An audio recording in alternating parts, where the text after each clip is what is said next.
It's on the first floor printer. Good morning, everybody. This is exciting. We're all gathered here together to discuss budgets for Area C for 2026. And I'm just saying good morning, and someone else is going to, So Mike is just going to run through each function and give a high level of where we're at, what we're requesting, changes, where money's coming from, so on and so forth, to give you enough information so you can provide some input or say that's good or make changes that you feel appropriate. So we just start from the top and Mike will work his way down. And we're just dealing with single participant services today. So no shared services. thank you. Okay, so the first service on the dock is 127 Area C Grant and Aid, and we have a $35,000 budget. The spend so far this year is less than that, so the tax requisition I have scheduled is $4,600. That looks good to me. I think that my one comment would be, well, actually I have two comments, actually. We, as the electoral areas, are working on setting up a shared grant and aid service. And this service here, single participant service, was undersubscribed for the last 2 years. So I was hoping to shift the amount of the base budget, which you have listed as 35, to 25. When I know that won't necessarily affect the requisition this year, but just for. Well, it will if you want. If you want to switch the base to 25, it makes, I believe, maintaining a base at 35. So, if you can see the surplus is about 30,000. So there will be no requisition if you want to change the base to 25. There would be a negative requisition. Oh, wow. Okay, that sounds exciting. So if you're planning on the shared or the EA admin grant and aid, let's say that's successful. So you'll presumably want one to go down and one to go up. So if you have some idea about what the shared one is, I would make this 25. You're going to reduce the requisition, and then it'll go up presumably in the other. If that shared service isn't successful, because we're not certain it is, you can simply overspend this one if that turns out to be the case and you need $35,000 or whatever. So there's no harm in that. But in anticipation of that, if you want 25, we'll change that, and that will lower the requisition of this. Okay, yeah, I think that it makes sense because we are trying to move forward with another shared electoral area. And if it doesn't work out, Yeah. it's not a tragedy. You can overspend this one if need be. And also, Area C has an economic development support function, which can also be used for, depending on the type of support that's requested by community groups. So we'll change the base to this to 25. Correct. Okay, and I have one other question.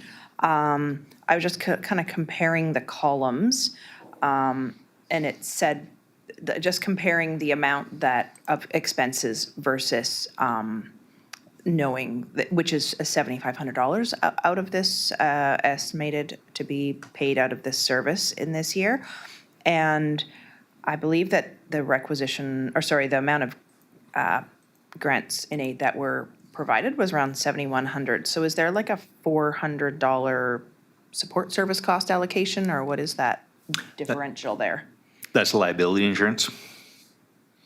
So liability insurance is driven by a formula. We pay about $80,000 total liability, and then we classify all the functions into administrative, protective service, small functions, big functions, and it just gets a mathematical amount to it. And then this year, due to the $35,000 budget, it's a $415 budget for liability insurance, but the spend was only $350. Am I making sense there? It's sort of, I can So- replay the tape. Yeah. It all depends on your how the math distributes it around. But I say for next year, for example, the current budget for liability insurance for this is $367. We can't avoid the liability insurance. It's just a question of how we push it through. And that's liability for the entire corporation? Yeah. And then just, like I say, for simplicity, the other thing we look at is just expensing the whole thing to EA admin if you want to push it, but that would affect everybody, but we could look at that as a change of practice. I was just curious, so is that common, so every single individual, single participant grant and aid service is being charged that Every single service. 400? That's all service, whether it's grants and aid or not. And is that related to the number of transactions, or is that a No, separate? it's related to the support, the classification of the function, and as well as the expense budget for anything other than reserve transfers. So because this one had a $25,000 or $35,000 budget for spend, it attracts a certain amount of liability insurance. Okay. Just like any of the fire service, your QCO sewer attracts them. Right. And it's all based on regional districts actually have a standard classification that we just follow what everyone else is doing. But like I say, it's an unavoidable cost with the current practice, but we could look at, putting liability insurance all in general, in EA admin or something, if that's preferable. Well, I think I'd need a little bit more information before I start making that Yeah, I recommendation. don't think we're going to do that. I just was more curious about the differential between those two Yeah. numbers. Yeah, we just get a lot of questions about Insurance. Yeah. Yeah, that's fair. Yeah. Okay, thank you for that. That's great.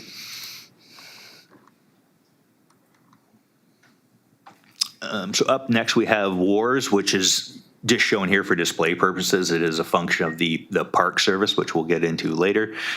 We have it scheduled for the build to complete this year, at which time we'll just wrap this service up and put all the wharves. So all the wharves will show on parks. So here we just have the remaining amount for 2026 to go through. I think we're leave about the end of March or something, all the wars will be done. But then we have a corresponding increase in the park service to take over all the wharves operations. Okay, I do have a question about this function. And that is that there's a quote on this page that says, any remaining Transport Canada divestiture funding associated with the Surge Narrow refurbishment must be fully utilized by November 2026. And I was just curious what that means exactly, if that means that if the funds will all be used or assigned in some proactive way to ensure we are not returning funds to the government, federal government, or if there's another, like I was just trying to read between the lines. Yeah, when it said we're that. not sending money back. No, so we will take any quote unquote unused funds and allocate it out to eligible expenses. We're not sending money back. Okay, love that. That's what I just wanted to double check upon. Thank you.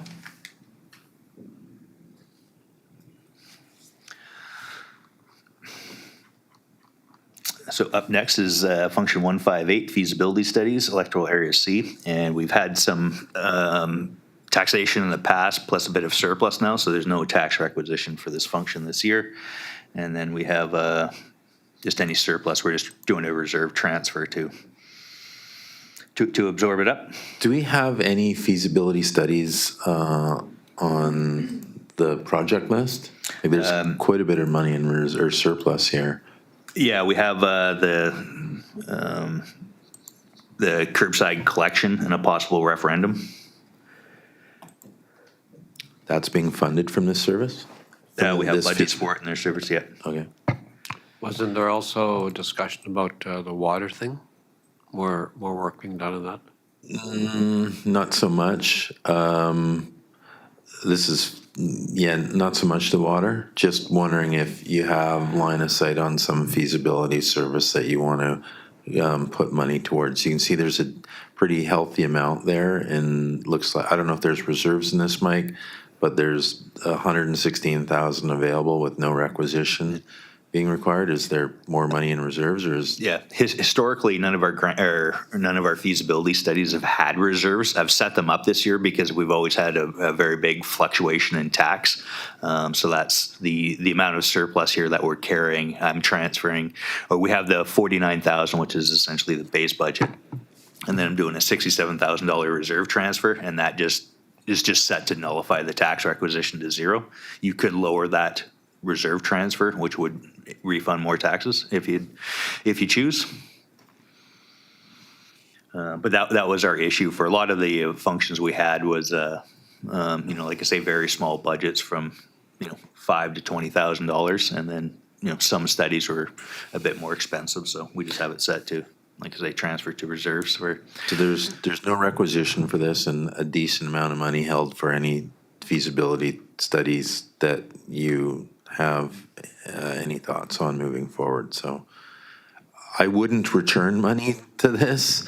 You're holding it at zero. There's a decent amount of money. So if something comes up, you have funds for a feasibility study for whatever it may be.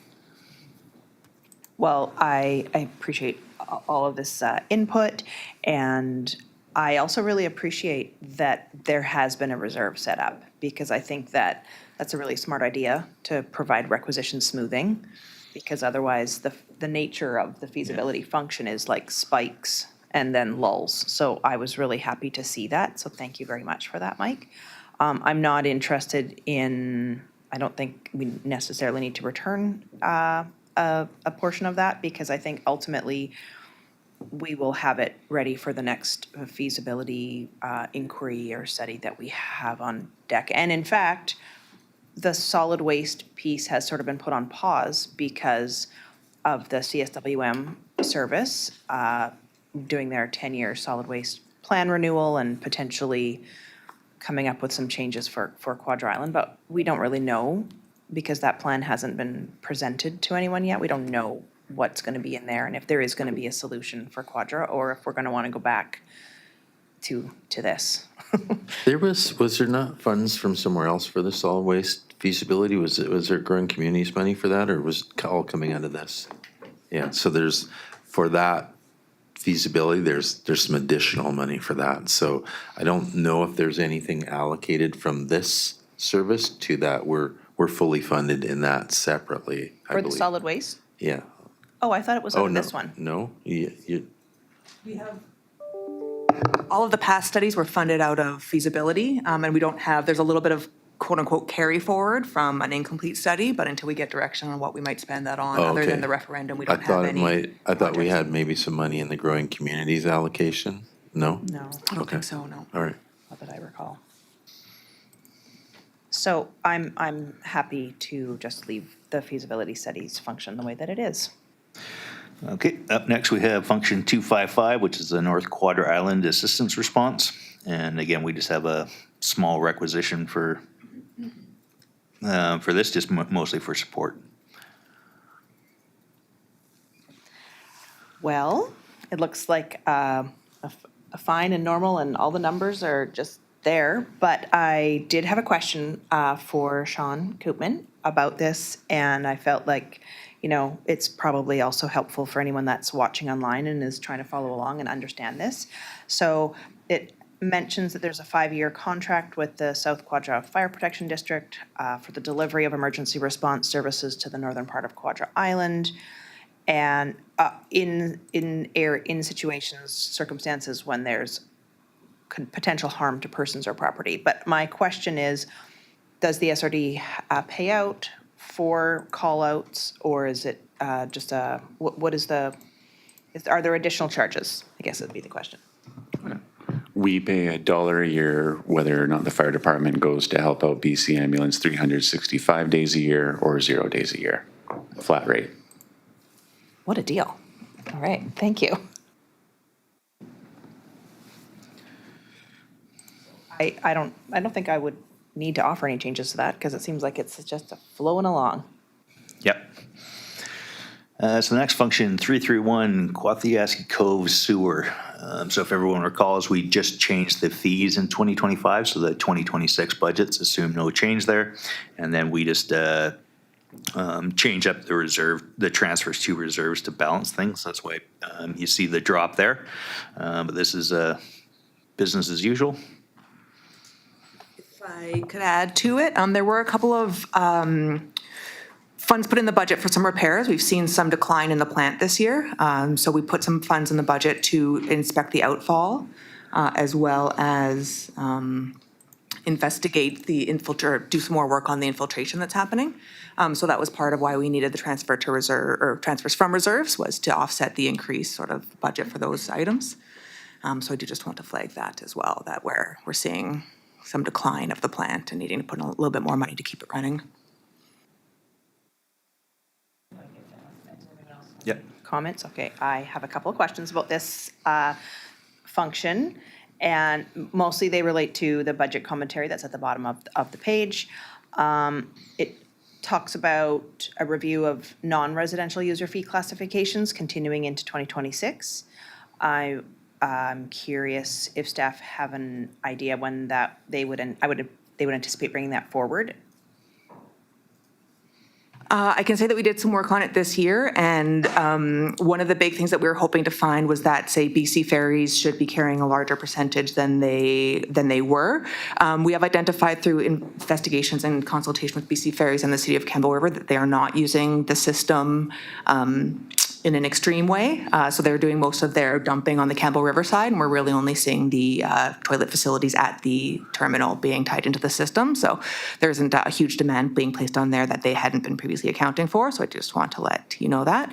Otherwise, I guess it's up to engineering to figure out what their plans are for the year. I'm not going to speak on their behalf. Weren't we going to review what, let's say, institutions like the school, RCMP, et cetera, going to do? And that's going to come forward in 2026, right? There you go, 2026. And it will be before, like it will be spring or something, because we usually send out the notices of the sewer fees sort of midsummer, I think. So if we change the, let's say, the classifications or the rates or the billings to, let's just say, the school for an easy one, is there, because there are utility bills, is there a cutoff by when we would have to have that done to send them out, or? Yeah, there's no legislation or anything. We have received some negative feedback when bills go out too late in the year. So historically, we just like to keep up with past practice, which is tends to be on around the summertime. But they have been delayed in the past. Having said that, as you know yourself, we get besieged by not receiving bills or estimates by the end of the year ourselves from library, transit, animal control, fire. So whenever we make those changes, and we send out the bills, and if we don't get positive feedback, it's similar to the feedback that we provide and get no change to that. So it's not like it doesn't happen to other organizations as well, but we will do it in 2026. Okay, that's great to hear. So that is still in the works. And I noticed you, Sheena, had talked about reducing inflow and infiltration, and I think that's something that we have worked on in the past. And I was curious, you'd also, I think we talked about smoke testing, like maybe like a couple years ago, and it's in the financial plan again here. So is that like further smoke testing, or has it not happened yet? We had not previously conducted smoke testing. Instead, we went ahead and tried to plug up some of the holes in the lids of the maintenance holes, as well as we've started a permit through the Ministry of Transportation to raise some manholes that are at the bottom of ditches that are often flooded in events. So we prioritized our efforts there, but we did get some quotes for smoke testing. It is quite a bit more expensive than we were hoping, which is part of what's reflected in the budget here today. One of the benefits of going forward with that now is if there is further integration with the WeWiKai, the reviewing the inflow and infiltration will sort of validate that we've got, we'll call it a clean system, that we're not going to be transporting unnecessary water that needs to be treated if we do join forces there. So it has some dual functionality as well as hopefully reducing strain in our current plant and validating the quality of our effluent if we do integrate with the WeWiKai. Okay, that's helpful. So we haven't actually done that yet, but we are going to. And there has been other work that's been done. Correct. We inspected the entire system to try to identify where a lot of the inflow and filtration was. And then, like I said, we took some work to improve the impermeability of the maintenance hole lids and worked with the ministry to try to improve the elevation of the infrastructure. Oh, and so that may connect to my next question, because the commentary has a goal of improving the connection permitting process and ensuring all new connections meet the MODI standards and the master municipal standards. And that was something that was in previous years, but it isn't in this one. So has that work been completed? That's just ongoing. It was more something that we were formally working on, and now it's just sort of embedded in our processes. So it's now just business as usual instead of sort of an unidentified initiative. Okay, okay. And then I have a question about advancing outfall improvements to enhance discharge performance and operational reliability.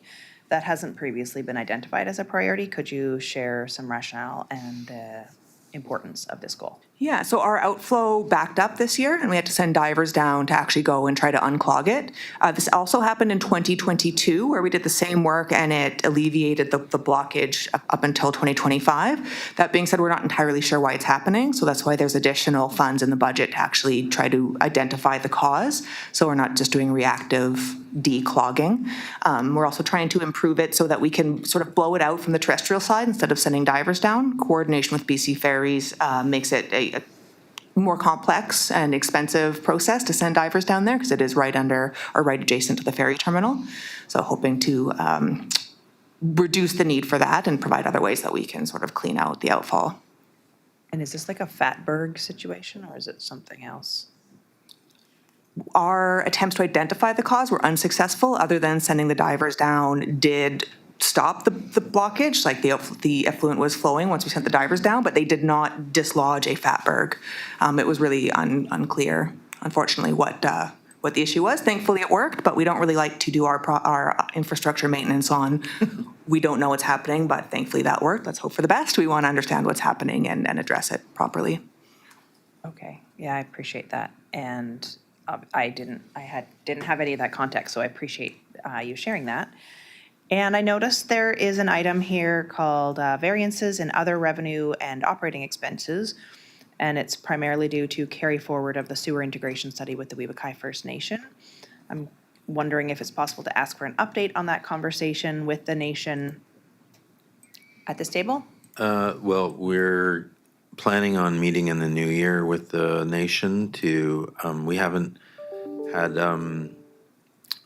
much of a response in terms of the integration, but I met with their executive director and their CFO, and they're keen to have some discussion in terms of planning. So that's scheduled for early in the new year, but we haven't had a lot of traction from them in the last several months in terms of integration. Like we would like to move forward on some planning, but we would like to integrate them if they are doing something and are planning on doing something. So those discussions are still happening. We just didn't get a lot of traction in the 2025, but I understand they were in transition of as an executive director. They clearly have one now, and so prioritizing some of the projects they have. And we have some newly found money, I think reallocated from growing communities, so that helps. Yeah. Nobody wants to talk when nobody has any money, right? So Okay. they were excited to know that we had some money.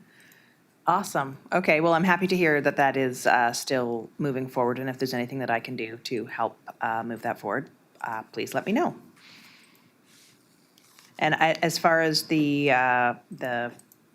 budget, I think it looks like it's going to be what it is, and I lean on the expertise of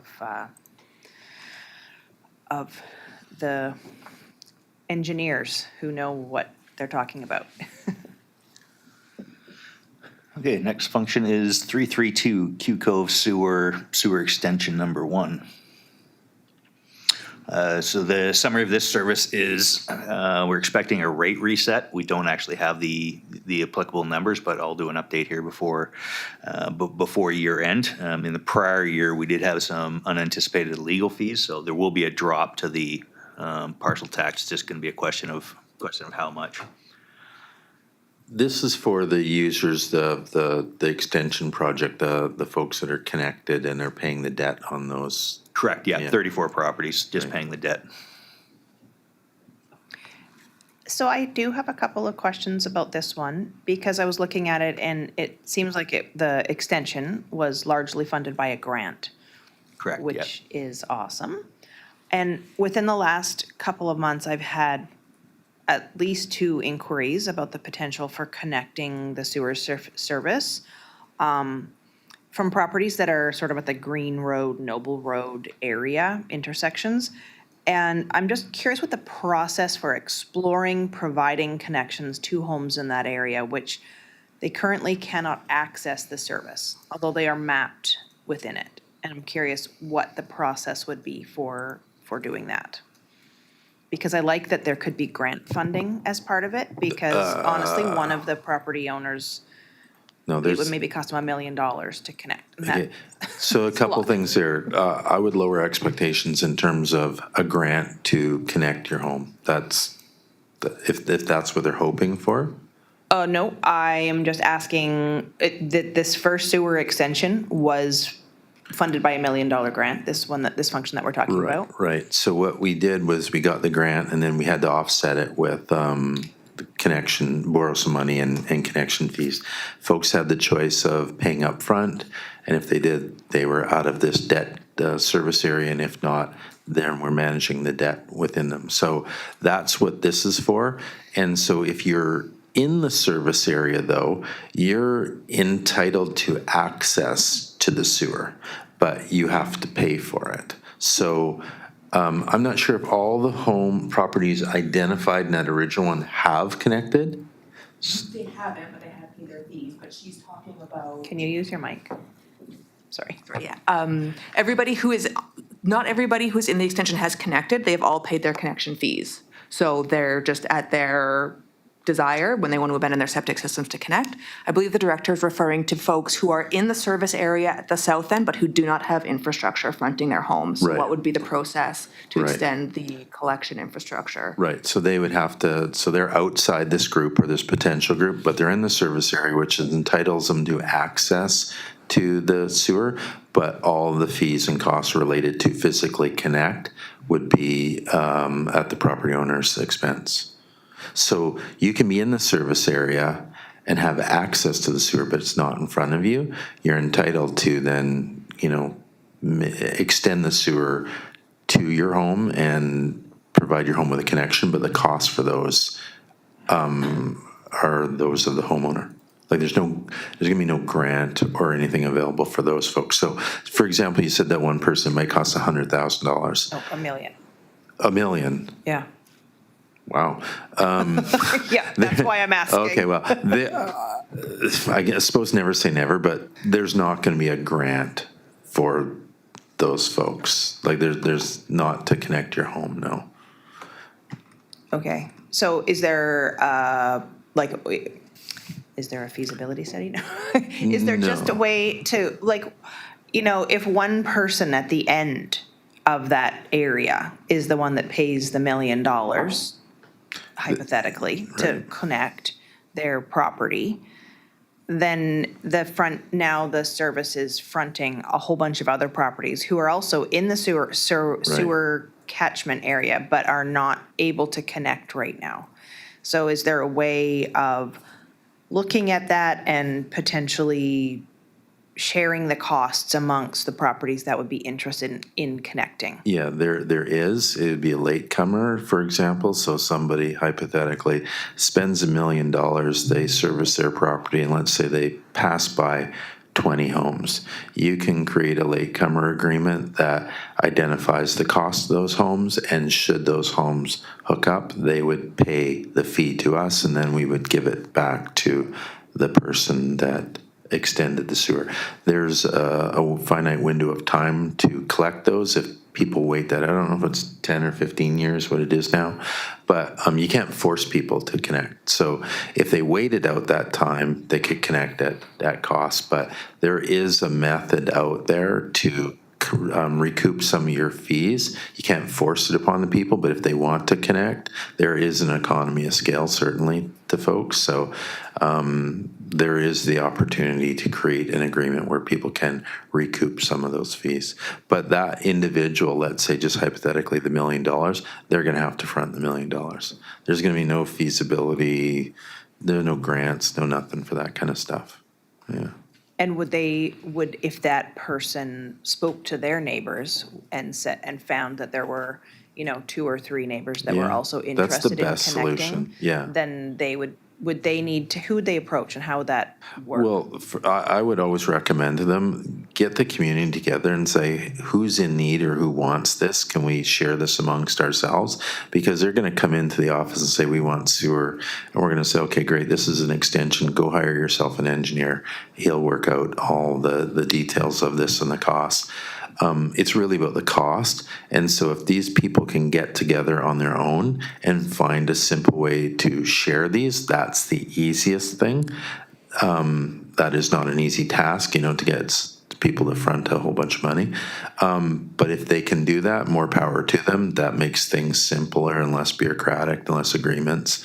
But if they can't, then that person at the end really wants it and is willing to front the $1 million, if you will, then there's a process to create an agreement that those people can't then 5 seconds later come in and go, oh, sweet, free sewer connection. There's agreement methodology to have that person recoup some of that money. Okay, well, I appreciate that, because especially when the person in question here is talking about creating workforce housing and facing a $1 million barrier to the very first step seems pretty challenging, so I'll share that information with them, thank you. So there's not really anything that we can do at the committee table or the board table? Cost-wise, no. Yeah, no. Okay, that's too bad, thank you. But also, on the bright side, it's nice to see that this item is going down in cost.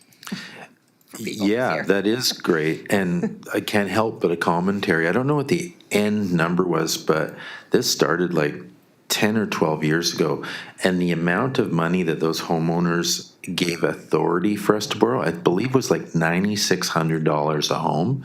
We cut that in half by the time we ended up securing grants. So that was quite an accomplishment. And as you can see, the borrowing numbers are going down. So it's a far cry from what they supported through the petition process to pay $9,600 a home. And it's substantially less than that. Yep. Okay, next service is 536 house numbering, Area C, which again is just pretty much just maintaining that service. I have a question. Sure. Is this function the one which could be used to incentivize property owners to install house number signage by providing free or subsidized reflective number signs? And follow up to that, what would be the best way to begin investigating that? I'd have to. Sorry, this would be through our 911 service. So with our next gen 911, there's some processes that are in place to assist with better house numbering for emergency services. So that would come out of our 911 service, not house numbering. So this is just specific to when new properties are developed, that we provide a house number for that, and then apply those house numbers to all of the emergency services. So you would be looking at probably, not this service. When you say 911 service, are you talking about our internal 911 service? Because we're a partner in 911, and that service isn't there. Like, I've never seen anyone go there and say, because it's a collective, say, hey, can we resource some money collectively to, put house numbers on Area C? I've never seen that. So let's just say hypothetically, the director wanted to find some resources to provide house numbering. Where would those resources come from? Because if it's our collective 911, how is it that all the partners on there would support, let's say, $1,000 to go to Area C for a house numbering program? I just don't understand that. Yeah, thank you. So I think we would need to look into how Douglas assists with our 911 service and whether or not there's any funding available to assist with that, but this budget here specifically is just for us to assign house numbers. It does not go outside of Right. the, I wonder if does the establishment bylaw allow us at all to collect money for anything other than that? Well, the service description says it's for assigning and managing house numbering. Yeah, we can. internally. So Yeah. internally and providing that to emergency services. It's a good question. I think we're gonna look into it because I'm not saying Onico's wrong. The whatever the service establishment bylaw says we can collect money for, we can collect money for that. But if it's, our 911 service is a joint group of partners that we all pay into. And again, I'm just trying to think if one of the partners came and said, I want 10 grand to run a house numbering program. I anticipate the rest of them would say, well, I'm not paying for that, right? Like, and they have an allocation methodology for it's multi-level, but how people contribute into. So I've never seen in there someone say, okay, well, here it is, you pay an extra 10 grand. So what that vehicle would be, I don't know, but we can look into it, because if it's not through here, I don't see it actually being through that 911 service, because how you get people to support that would, I think, be challenging, right? Like, let's say you had a great idea that you want to provide neon house numbering signs to everyone in Quadra, and if it had to go through that 911 service, they're like, no, we're not paying for that. So where would that money come from? But we can look into it. I understand that there are some regional districts which do support that or have provided that in the past to their constituents. And I know, this might be actually a question for Mr. Koopman, because I've noticed that right now on Quadra Island, our fire department is going driveway to driveway. And I'm not sure, doing some sort of mapping exercise, and I think they're doing the same thing on Cortez around checking for house numbers and examining how many bushes are in the way of getting their truck up the driveway and all sorts of things. So is that, I mean, I don't know the backstory to why that's happening, but I do know that it is happening, and just driving, down my roads, I see that there's many folks that don't necessarily have street numbers out, and it would be great if we could find a way to support that getting done. So the current work on ground truthing addressing is occurring through a grant that the SRD got through the Next Generation 911 Fund. And that's occurring in all electoral areas on Quadra and Cortez. Douglas sent the money to the fire department to do that on our behalf. As far as visible addressing, we don't have any service establishing bylaws that could provide that. It is a question that continually comes up, is how to fund that. And if I may further to that, so the funding that we did get in relation to the ground truthing would also assist us with providing informational publications to the community as to the importance to house number. However, that grant funding would not support any sort of capital funds to assist with the physical house numbering. So we do have funds available, and we are looking to partner up in relation to what's happening in the field to provide additional educational awareness to the community on the importance of having their house numbering. But at this point in time, we don't have any access to any grant funding or any other service within the regional district that would allow us to actually provide funds to physically put those house numbers at the roadside. Just an FYI, I think we found in local government, most people that don't have house numbering don't want it. They're doing that because they don't want to be found or identified.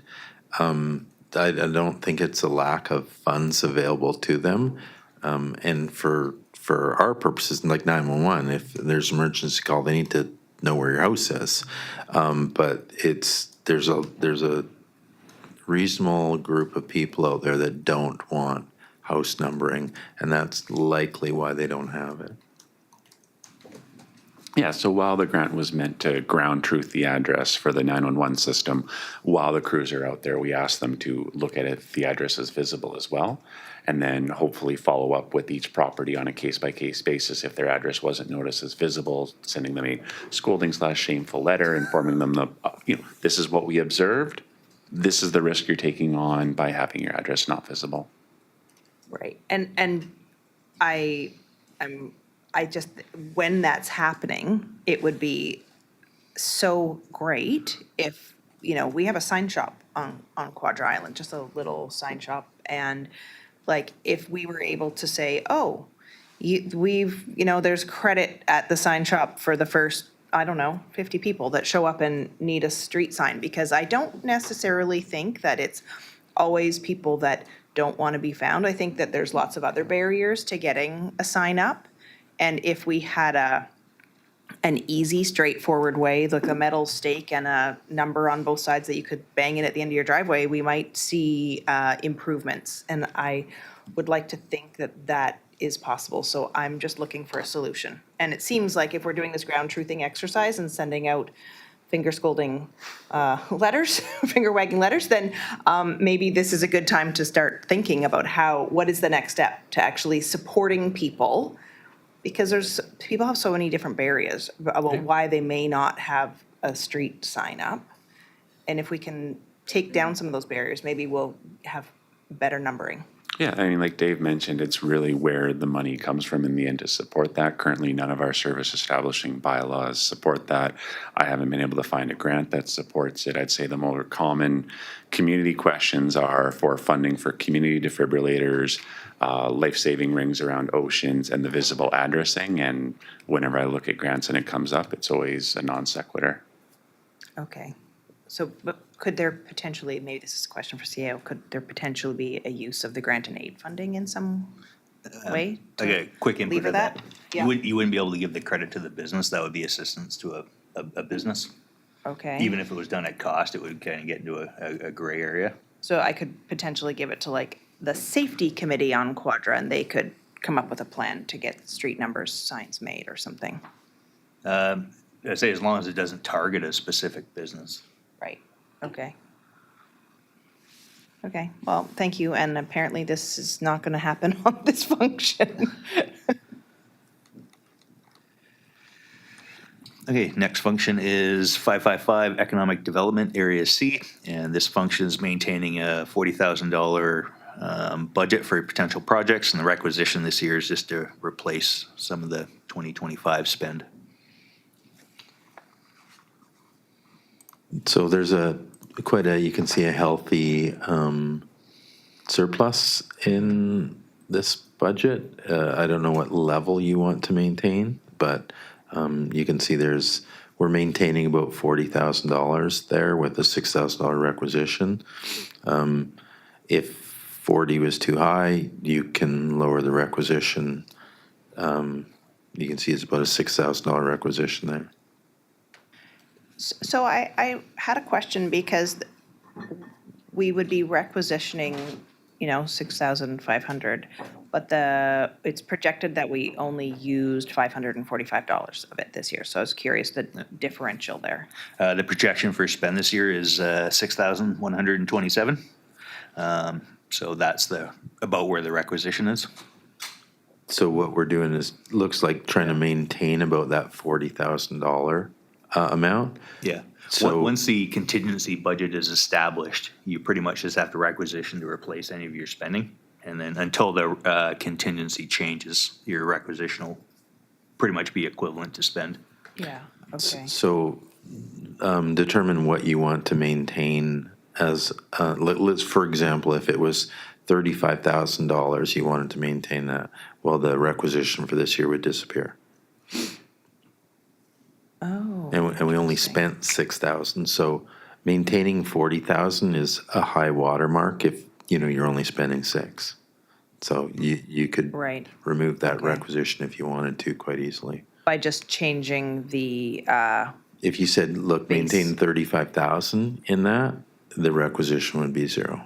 okay, I like that. I think we should do that. Okay, just, it would, the requisition right now is 6,500, so if you remove 5,000, it'd drop to 1,500. That's fine. Good number? Yeah, love that. And I think it's important to have some money in there because there could be a significant need in the community for something. And I think when we were thinking about this $40,000 number and looking at economic development, the REDIP grant that's actually provided over $100,000 of economic diversification work that's happening on Quadra right now had not been secured. So that was sort of the thinking around that. Yeah, based on past spends, 35,000 seems plenty. Yeah. And if it changes moving forward, change it. Yeah. Yep. Next service area, function 618, Community Parks, Area C. Fun, everyone's favorite. Yep. And not a lot to discuss this year. Requisition is, I think, up just for inflationary amount. Yeah, about 2.5% or so for inflation. Yeah, business as usual. And once again, too, this is getting affected with the reason I guess as low as the wharf service is technically part of this function, which we've already discussed. Yes, right, so the wharves will be shifting over here. They're sort of here already. correct. Because, yeah, okay. I did notice in the description, it says that there's 4 provincial parks on the island. Is that referring to Quadra Island? As having 4 provincial parks? I would assume so, yes. I'm trying to remember which ones those would be, apart from Rebecca Spit and Main Lake, maybe Small Inlet, but that's maybe a marine park. I was just curious about that information right there. I have a question just in terms of this. Do we have any money? What do we have in reserves for possible property purchase? If by some chance we wanted to buy a park, is it identified in the 2026 plan? Can you scroll down a little bit, Edith? Next page. See Isn't it a about marine 230,000 capital, 105 in operating, and I know, land but it acquisition, says 6,300. Scroll down to the next page, please. There's the, So what's identified in there in terms of a potential land purchase? with the land acquisition reserve, 6,300, but we could shift around capital and everything else. I don't think there's nothing preventing you from spending out of your capital reserve to purchase land. Right, I'm just saying, is there a desire to, reallocate some of those funds so that we have an appropriate amount should we, a piece of land become available that we want to purchase? Is it appropriate at this point to discuss the reallocation from like a capital reserve to a Yeah, land acquisition reserve? Is I that mean, something we can identify talk it. about right now? Yeah, identify. So correct me if I'm wrong, Mike, but what amount do we have identified for potential land purchasing? Well, we just have the reserve. We don't have any capital budget in there specifically at the moment. We're happy to put a placeholder in for any potential land Yeah, purchases. yeah. I think that's- And I would personally not recommend reallocating any of the reserves because you just keep them as flexible as you want. The land acquisition is very stringent, so once money goes in there, it cannot come out unless it's for something else. So it's kind of a relic of days gone by. But like I say, we just spend out of your operating reserve or something like that. That makes Yeah, sense. thanks for that clarity, Mike. Yeah, we don't want to move money unless we know we need to move money because you want it to be available for other funds that need to be potentially budgeted through something other than requisitions or using your reserves. So if in fact there is a time where there's a piece of land that does come available for purchase, we could look at making a financial plan amendment at that time specifically for that particular purchase. But right now, our recommendation as staff is to leave the funds where they currently lie. Okay, thank you for that context. That's very important. So just Yep. that's great, thank you. So what amount would be available, would you say? for land acquisition if? Oh, it'll be three. Would there be $100,000, for instance? 300,000 plus. Okay, all right, thanks. I do have a couple of questions or comments about this function, as you probably expect. And I wanted to say first, I recently visited Surgeon Narrows via the Hoskin Landing Wharf, and the ladder at the end of the dock is a literal lifesaver.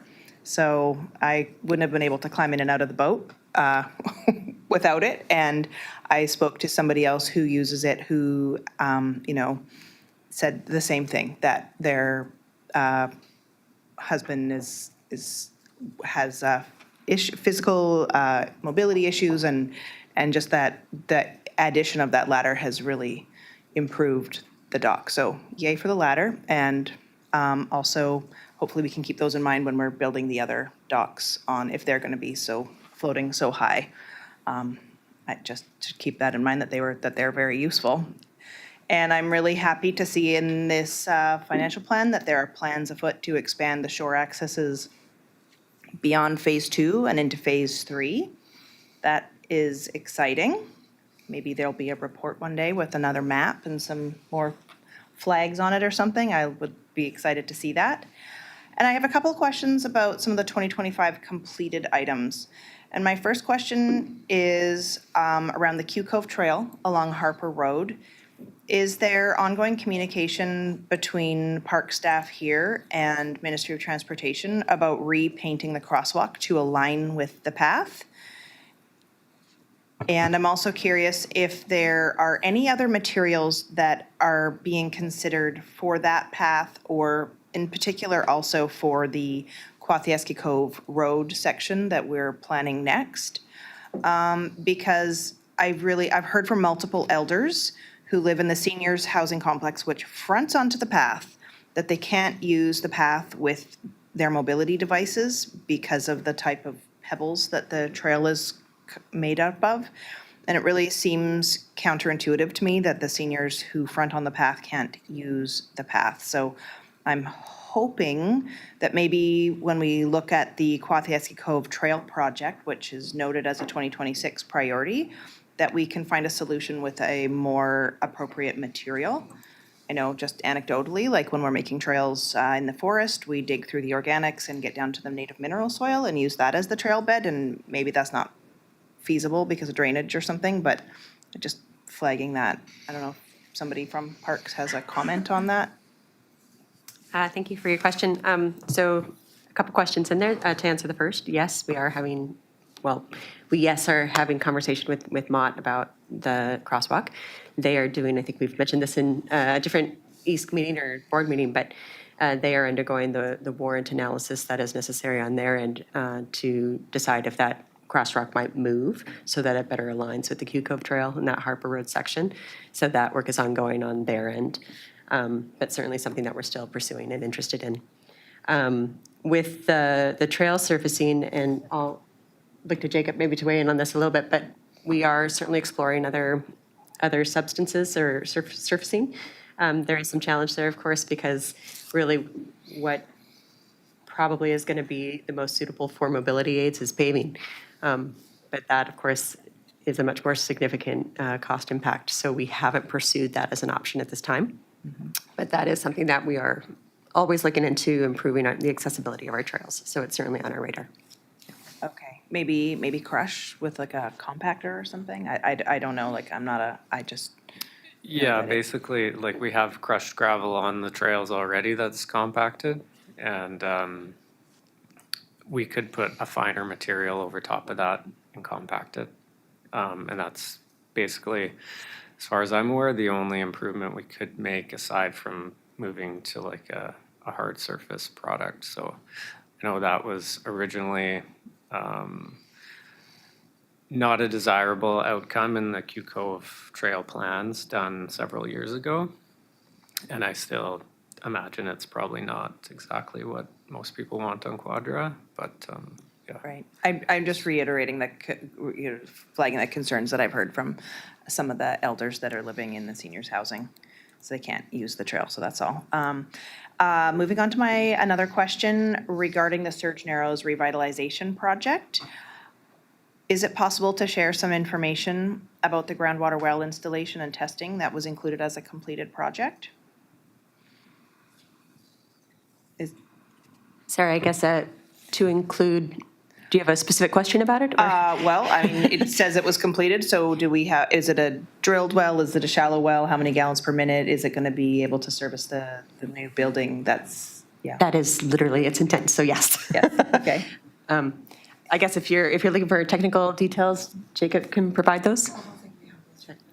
Yeah, so we're still awaiting the results of the pump testing that was done, but preliminary results indicate that there's sufficient water to service the building for what it's intended for. And it's a shallow well or drilled well? It's a drilled well, yeah. Okay, great, okay, thank you. Yeah, I just didn't know that yet. So then, still on the Surge Narrows revitalization topic, I noticed that this item says that there is a detailed wharf design which has been completed. I'm really curious about the building. There's a well-known and much-loved architect who volunteered his time and submitted a building proposal for this project. Has there been meaningful consideration given to that submission by the project team? Just, I don't mind a discussion, but we're on budget meetings, so, I mean, if there's a financial aspect to it, we should kind of keep ourselves on track in terms of that. I don't want to meander off. Sure. It's just, I feel like this is where we're looking at we're But you're talking the about fact. procurement and some possibly sole sourcing, and I'm not sure this is the appropriate meeting for that. Okay, so I should ask the same question, and I should just bring it up at the next EASC meeting? Yeah, I think so, yeah. That is fine. I can move on from that, and I will ask you in January about that. Because for me, it would be nice to know that that has been given some meaningful consideration before we are assigning a lot of money to an outside designer. Which is why I guess for me, it feels like it is a financial conversation. Yeah, well, let's not forget, it's a single participant service, which means it's a service of the board. We have a procurement policy, that's the board's. We have grant funding that will have requirements for procurement in there that we'll have to follow. So there can and is likely some hurdles to, at times, sole sourcing things. And if we are going to, let's say, which happens, like it's not like it can't happen, if there's some direction to, let's say, not follow policy in terms of procurement, then that's a decision of the board, which we do. Like that doesn't not happen, but I don't think it's here. So, if there's some direction that we want to sole source or procure locally something that doesn't follow our policy, I don't think this budget meeting is for that. Yeah, I wasn't thinking it was a sole source. I think it was somebody that offered a design and just handed it in out of the goodness of their heart. And I was wondering if it had been considered at all. That was what my question was. But moving on.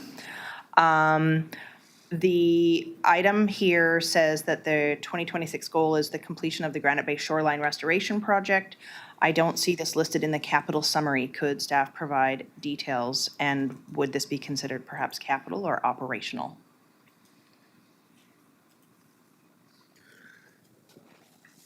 Excuse me, this is part of the shoreline refurbishment project that has existed historically. It's, I believe it's Granite Bay rolled into the Granite Bay Wharf refurbishment project at this time. Mike, I'm looking to you maybe for. It used to be a shoreline repair project that now is. Sorry, yes. Yes. Can you scroll up, Edith, to the capital plan? Just, Yeah, I think the name of the projects were rolled into one, but the Yeah. shoreline replacement project or repair, has been in the budget for, oh gosh, at least 3 years now.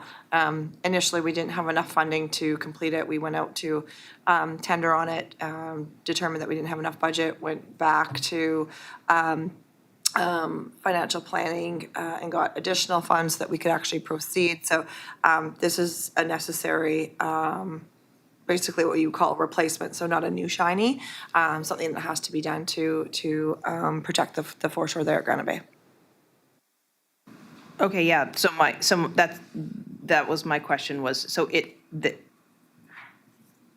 it's listed as two separate items in projects or service goals, but then I think what I hear you saying is that when it comes to the capital summary, the item that says Granite Bay Wharf refurbishment also contains the shoreline restoration. That is correct, yeah. They used to be listed Okay. as separate projects, and they've Okay, been yeah, that collapsed. wasn't clear to me, so that was the reason for my question. Thank you.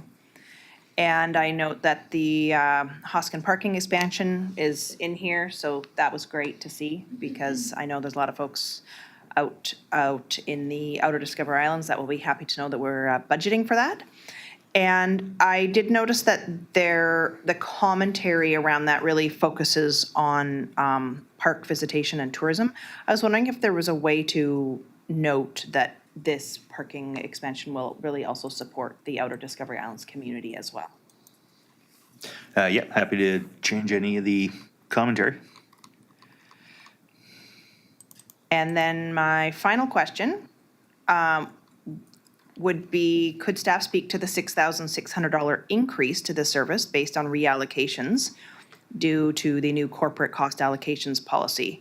And specifically, I'm curious if these costs are related to the fact that we now have our wharves project sort of flowing through parks, and if that's causing a lot more transactions, and therefore, if that is the case, could it be reimbursed through federal funding?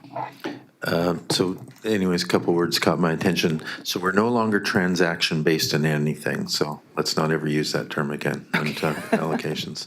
So I think what Mike said, if I got your question correct, if you scroll up a little bit, whoever's scrolling, you're going from 264 to 271, which is 2.5 and simply CPI. I think what you're seeing there is nothing more than CPI as that relates to, costs of materials, contract services, wages, stuff like that. That's all you've got here. Well, if you scroll down to the second page, where it says budget commentary and service goals, the second bullet says that the budget also includes a $6,600 increase to the support services allocation brackets SRD corporate policy due to a relatively higher frequency of transactions compared to the prior years. Yeah, that might be old. Apologies for that. That's a comment from last year. Okay, wow. Happy to know that. This is a work in progress No, and a it's okay. draft I document. know, that's okay, but I did read it and I was like, wait, Yeah. more? Again? Yeah, no, Okay, so that's actually not a question anymore because it's Yeah, not well, supposed to be there. yeah. Great. So in this item, I understand that really it's important to sort of like list areas that you want to budget for in the future. Because if they're in the budget, I think, Mr. Leach, you have mentioned that before, like populate the budget with the items that you may want to fund in the future, and then just list them as being funded by grants, because then they're listed as a long-term priority and Yeah, no, I agree. And I think that's an underutilized aspect of what we've been doing here over the years, is that I think there's a fear that if directors had put items in there, that there's, there had to be money allocated for it.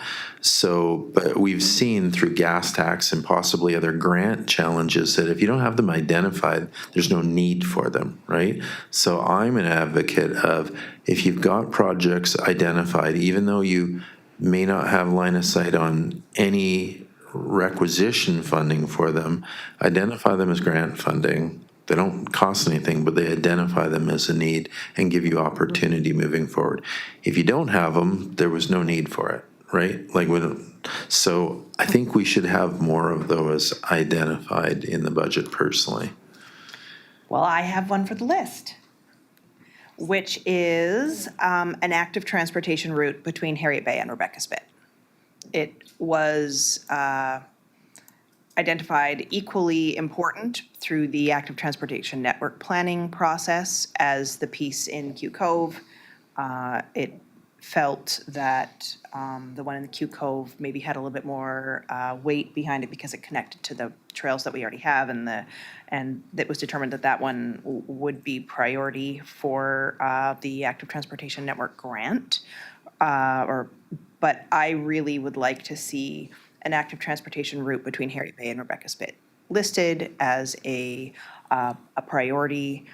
Yes, we can fund it through grants for now, but, you know, maybe we can start also planning for it because it's going to take a lot of work. And ultimately, I would love to see it being a collaborative process with the SRD and the province and the Webekai Nation, who has a 150 site campground at Rebecca Spit as well. There's a provincial park there, and there's a lot of foot and cycle traffic that need a safer way to travel. So I think that's great. So we, again, heavily encouraged Director Von Esch to do the same. He had, I don't know, 8 or 10. We added them list. We funded them all by grants. I don't know where he got them from. We were happy to accept them, though. He had numbers attached to them. If you have any idea, I mean, we can roughly try and estimate and populate that, but I'm assuming you want it. We'll put it in funded by grant. We'll find an appropriate amount of money. Oh, you. I was just going to interject. We do have rough estimates in the ATMP plan itself. So my question would just be for clarification, if the preference would be to put that specific project in as a standalone, or if the active transportation network plan as a whole should be in there as a capital item so that we can pursue that. I think you're right. That was the next top priority for the community. So that would be a reasonable place to continue. But there would be other spot improvements and other things that were identified in the ATMP that if that were a capital project that existed, we could pursue other opportunities as they come up. I would like both. I think, Yeah, you know, no, I think it's fine, I yeah. think that having the priorities that came out of that active transportation network plan listed as improvements that we want to fund and that are in here. And I would really like to see this particular trails or, I don't know, pathway or MUP or whatever we want to call it, listed. It is the thing that I probably get talked about the most, one of those things. So it'd be really great to say that we are working on it and focusing on it. So if I may, Mike, we can look at this after today's meeting, but perhaps we'll do 2 line items and we'll look at what the plan spoke to about the costing for this section of trail and then also the spot improvement. So we'll have 2 separate line items that the director can review in the new year. Sure. And could we, I mean, if you have those spot improvements, if you want to list them all individually, I'm fine with that too. No? No. Okay. Probably better as a consolidated. Okay, that's fine.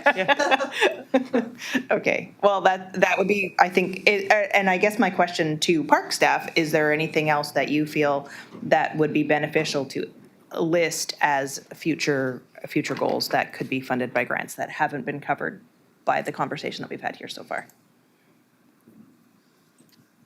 I think at this time, we weren't putting forward what we would call any new shinies for the upcoming years, only because, you know, for budgetary considerations and also just for resource capacity.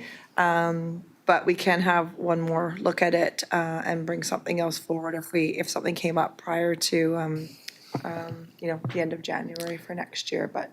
With I would say the intention or the understanding that we'll fund them by grants, Yeah. right? Yeah. Yeah. We Yeah, can- absolutely, yeah, We yeah. can do that, yeah. We're not suggesting any increase in requisition for parks other than just ongoing operational needs. Yes, that's great. I just would, you know, it's really nice to be able to assign the gas tax funding for what it was intended for and have that sort of plan looking forward, as well as for other potential grants that may come forward, which I think would probably be beneficial to the parks and planning departments. If they were already listed as priorities in the bylaw, it may make the ease of application that much smoother.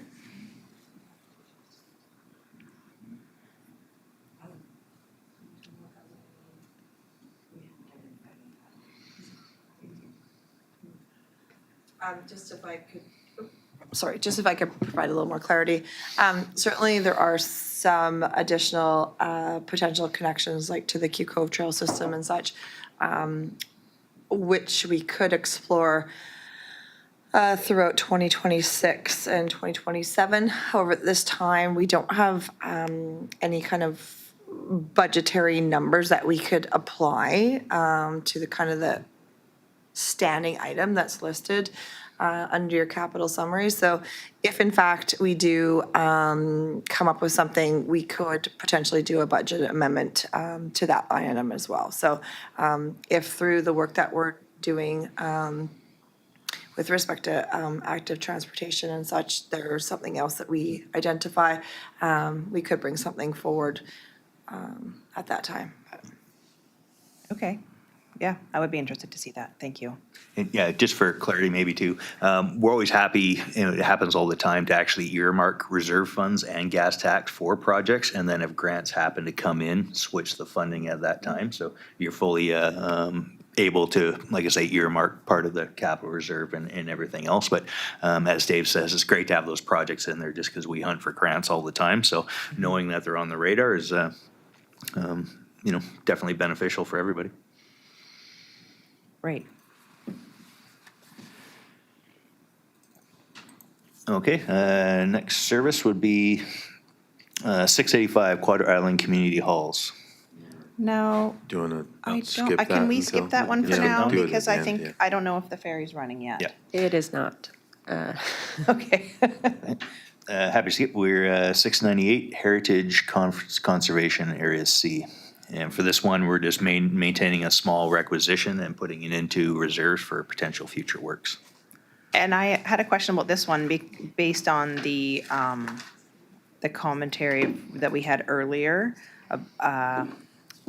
Is there a significant insurance cost to this one as well as there are in other services? What would be the insurance fee that we're paying for this service to exist? Oh, it'll be nothing going forward just because I'm putting everything into reserve. So insurance is based off of operating cost, which is for goods and materials.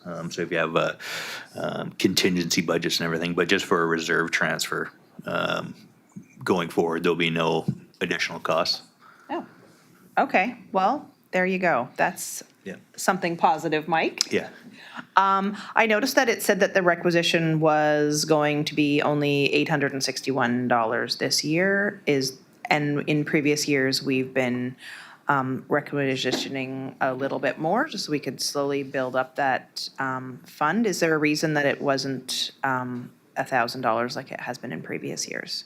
Just last year, we're carrying forward as a contingency budget. This year, I'm just dumping it into long-term reserves. So I spent a lot of time actually going through all the budgets and then trying to just utilize the reserves more instead of a contingency budget. But just for clarity too, there was any of these adjustments don't change the overall amount of insurance we pay as an organization. It's just what specific service function they get applied to. But yeah, to answer your question, so going forward, we have the 1,277. That's just $1,000 of reserve transfer plus 277 of interest, and then that should be the amount going forward until what time there's some activity. Okay. All right. I was maybe thinking about changing the requisition from 861 to 1,000 just to keep it in line with the previous years. But maybe I think what you're saying is that 861 is the same as 1,000 because the cost allocations have changed. Am I getting that Yeah, right? exactly right. So I have it budgeted, like I say, to hold the transfer to reserve at 1,000. But like I say, if you want to increase Okay. that amount. No, it'll I'm be- happy to okay. leave it. I didn't have that context of the extra costs being removed and therefore 861 equals 1,000.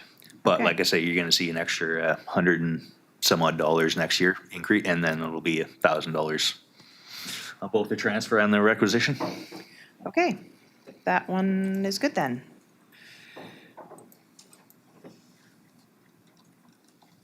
And next, I believe we'll be going to, function 770, the street lighting.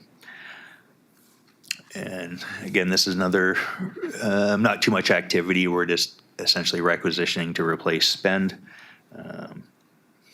Nothing too exciting to talk about on this one.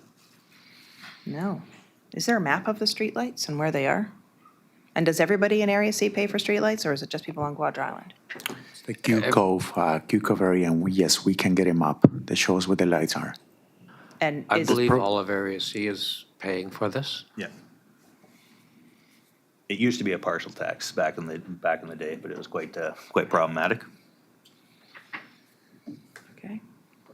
So Do you want to see a copy of the map? I was just curious. It might be interesting. I mean, I have, people have questioned me before about if they live on Reed Island, why they're paying for streetlights in Q Cove.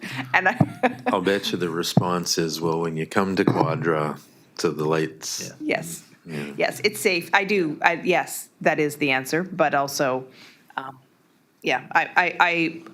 anecdotally, once upon a time, I lived in Harriet Bay, and there was a streetlight on the corner outside my house, and it was so bright, and I didn't like it. And then one day I figured out that I was the one paying for it on my hydro bill. And so, yes, only me in my rental property. So we canceled the street light, and hopefully no one's mad about that. They said, well, it might never come back. I'm like, yep, that's okay. It's shining in my bedroom window. So sometimes street lights are paid for in different ways. These ones are being paid for by everybody. And are there street lights outside? Their streetlights that are outside of the community center are not on this function. They're on a separate function. Is that correct? I believe so. I believe this function only covers the lights at Q Cove, or at closer to the ferry. I believe. Okay. So not the ones that are, so the or the ones that are outside the community center are paid for by the community center budget on their, is that right? I will have to look into that. So let me just get back to you on that. There's going to be levels of street lighting for hydro and Ministry of Transportation, like, throughout the province, there'll be street lights and they'll be there for safety reasons. And let's say someone in a community or an area in Quadra wanted a street light. We go, okay, great, you guys want a street light, we'll go to hydro, and they'll say it's going to be X amount of money, and they'll go put up the street light and put it on demand. There can be some that they'll pay for themselves because they're a safety issue. So there'll be a variety of levels of how streetlights can be paid for. So it's not like every streetlight is within the service area of Quadra and is paid for those. It's likely there's some other source of payment for, more provincially in terms of how lights are provided. So there'll be lights on the highways, I don't know, the Coquille Highway or something, right? That we'll all be paying for in some mannerism, right? So, but for this service, it's mainly the Q Cove and paid for by all the folks in the Area C. Okay, But that doesn't mean those are the only lights out there. right. Okay. Next function would be 135 gas tax. So this would just be for your information. Again, if you can scroll down to the second page, there's the Area C's applicable balance. And again, as per our last conversation, we're happy to earmark funds in here and then potentially switch them out if we get grants, if that's a helpful management tool for you. I think it is. And I think there's maybe some items that will be coming from the community center that would be also potentially applicable to be for gas tax. So back to the Surge Narrows wharf replacement. Work that's mentioned in here, it's also mentioned in the wharves function. Would we use all of the federal funding before we use the gas tax funding so that the gas tax would then get repaid from? Yeah, so if my memory serves me correct, so we made an application to that grant. We didn't have a lot of study work to support it. By the time the contribution agreements were agreed upon, that took the feds a couple of years for us. The costs that we had were old. We updated them and said, okay, I think we need potentially up to 400,000 in community works funds to support this.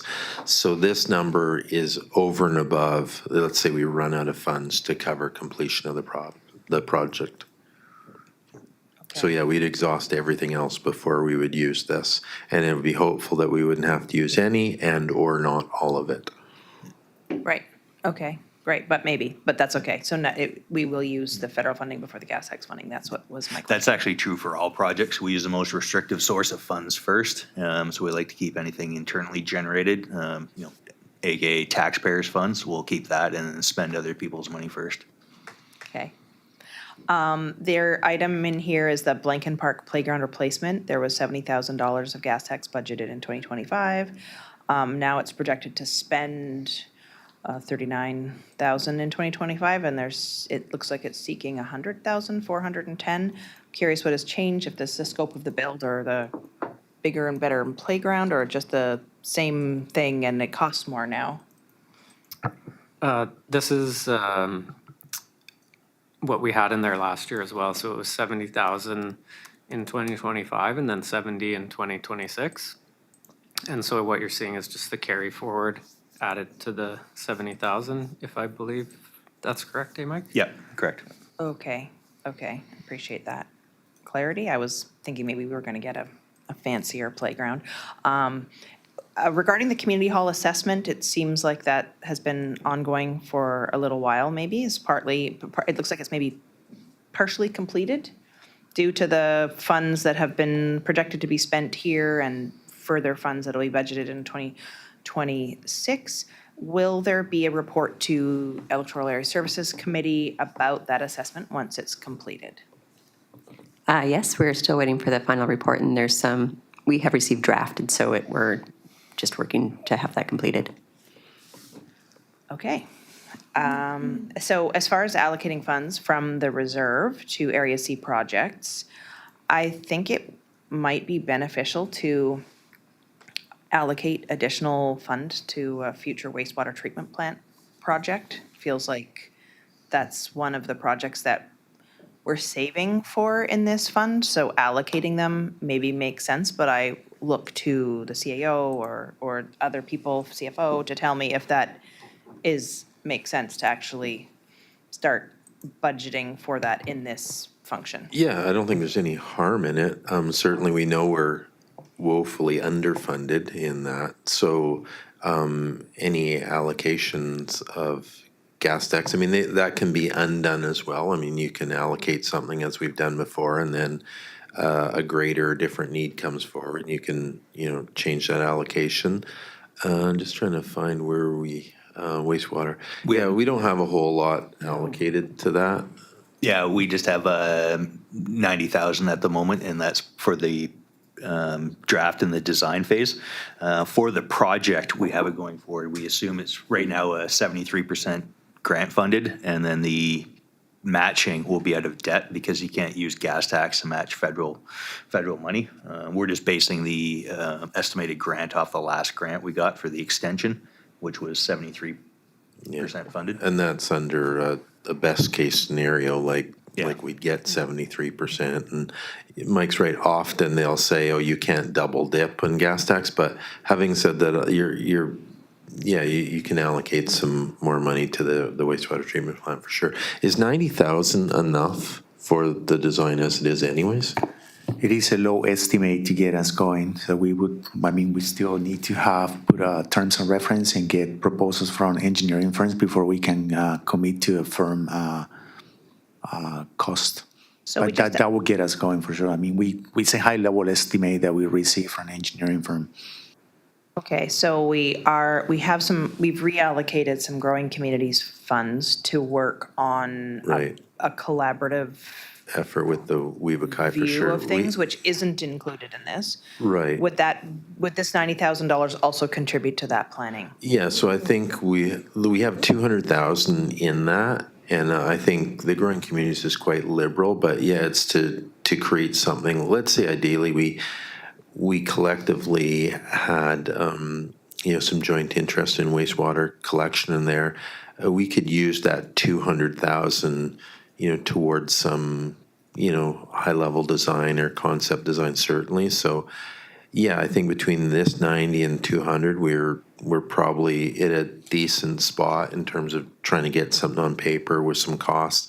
So we're in a decent position, but then that leaves only our reserves and no other allocations to that. Of course, we know there's going to be lots more money. So, I mean, you can allocate from, $1 to, I don't know how much left is in the Area C gas tax reserves to earmark some funds there for sure, because there's nothing right now. You can go up to 550,000. Okay, and would we put that in like the 2028 budget kind of thing, or the, Whatever you like. yeah, I mean, okay. So there's, because what I'm hearing you say is that we cannot actually use this funding if we're going to be also getting another grant. you never know. And- It's often that, it depends where the grant comes from, right? If it's provincial, they don't often consider the gas tax a double dip. The feds, if they gave you money, they consider the gas tax an ineligible contribution because it's their money that they're giving you already. Okay. You get it? So it wouldn't be out of place to say, like, put $300,000 Oh, yeah, no, for sure. in here, Yeah. allocating it for the future. Yeah. And then, As things get more difficult, I mean, and we've seen, like Surge Narrows, I believe that the Store project allowed us to add gas tax, didn't it? Yeah. So there was an example, they allowed you to double dip your contribution. okay. So, yeah, it puts I money. think it would be wise to allocate some future gas tax funding. Maybe it looks like I'm looking at the wastewater treatment plant line item, and it says that there's nothing budgeted in 2026, and it's carrying forward to 2027.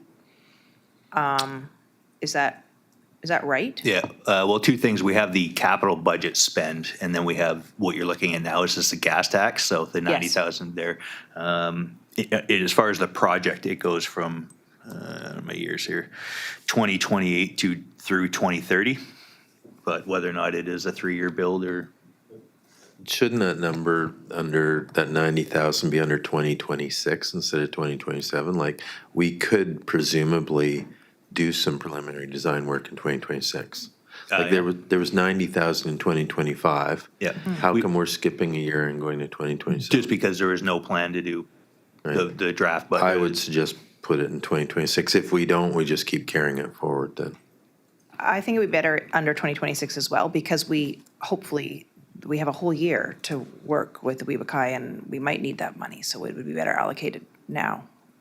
But I would love to see, like, maybe in the 2027 one, we allocate $300,000 to that, so that we Yeah. just we're at least building some sort of Yeah, we can do that. future allocation savings plan. Mm-hmm. And there's a few items which I think might come from the Quadra Community Center. They had a list of potential improvements that they were So Mike, interested in. what did you say the reserve balance was, 550? Yeah, but then, like I say, there's 168,000 going in there. Right. So I allocated the 300,000. That drops the 2027 available balance to 241, and then it starts scaling up in the years after that. So maybe if you could identify to Director Mawini, then if the QIRS has some items, gas tax available, what could be the amount? 241. Okay, there you go. Okay, 241. And I don't know the numbers yet, and I don't know if it's better to just call it like Yeah, Quadra Island Rec let's Society hold- improvements, or how do we? Well, let's see what they are first, right? Okay. Yeah, so have 241 in your mind. Let's see what they have. We don't have that budget you have, and so let's see what they have, and then see if it's a fit for that, Okay. for that funding. I don't even know what it is, so I don't know if it's a fit, right? Well, one of the letters they sent out, honestly, it was in 2024, listing their what do they called it? Approved list of potential building improvements, and they talk about things like solar panels and an EV charging station, which I think we've already been working on maybe in another frame I think it'd be somewhere. helpful if they had the list, then the easiest thing is to give it to Mike and say, okay, what qualifies first of all? And Okay. maybe he sheds some things where it says these are, and then it'll help you identify what would be, we could enter in the budget. Right? Solar panels, like, I got no idea. Yeah, that's true, I yeah. look at him, right, he knows Can you pull already. up 685? So I need to discuss with Mike. I can give you the general snapshot of it, is anything for recreation and culture is pretty much accessible. You can't do repairs and maintenance, so it has to be a significant refurbishment. Like, I can tell you, any project under 5,000, it automatically triggers an audit, so it should be for new capital. Well, one of the projects that we dedicated $35,000 to last year was the refurbishment, maybe that's the right word, of an old, I don't even know what to call that building that was on the property. They determined that it's not actually refurbishable, and they are considering replacing it with like an outdoor pavilion or something where there can be outdoor community space where you're out of the rain, but you're in the fresh air, so it has a really good component of, like healthy living. And I've seen the pavilion that they have at the Sayward Valley Community Center, which I think is great. They actually have their farmers markets there in the summer, even if it's raining. And I think maybe being able to allocate some funds for that would be very beneficial. So But perhaps let's planning get the or list. parks has some feedback on that. They may have already discussed that with the community center. Yeah, I can don't jump in know. on that. That was included in the budget that they submitted to us. I don't know if, they were calling it a pavilion project. You're right, the last year's 35,000 for the concession building was no longer a priority for QIRS, and so they were hoping to redirect the funds to this new pavilion project. The estimate they had put in was 70,000 for that project. So could we allocate $70,000 of gas tax funds for that in 2026? Or is there enough wiggle room in 2026 for that? Yeah. We can do that. There is? Okay, Or, sorry, 2026, not a problem. okay. And is that for that pavilion that you mentioned? Yeah, for the Yeah. pavilion. Yeah, and then I guess the other items I'll discuss with Mike and see if they're a fit before we add them to the list. Yeah. Yeah, and so it sounds like you might want to populate the remaining budget with QRS, gas tax budget with those QRS. So let's just hold tight on that. I mean, you're left with, I don't know, 150 grand, 100 grand or something like that. I don't know what the total is. But what, if I can skip forward, what may be useful then, two things, Mike, if you have it, because we did it with Director Von Esch, you had a running total. So memory serves me correct, we were somewhere around 45 cents net for Area C. We've done a few reductions. What is your running total change to? Reduction of 544 per home. And once again, for anybody listening, this is all based off prior year assessment data, so it won't be the actual, but Right.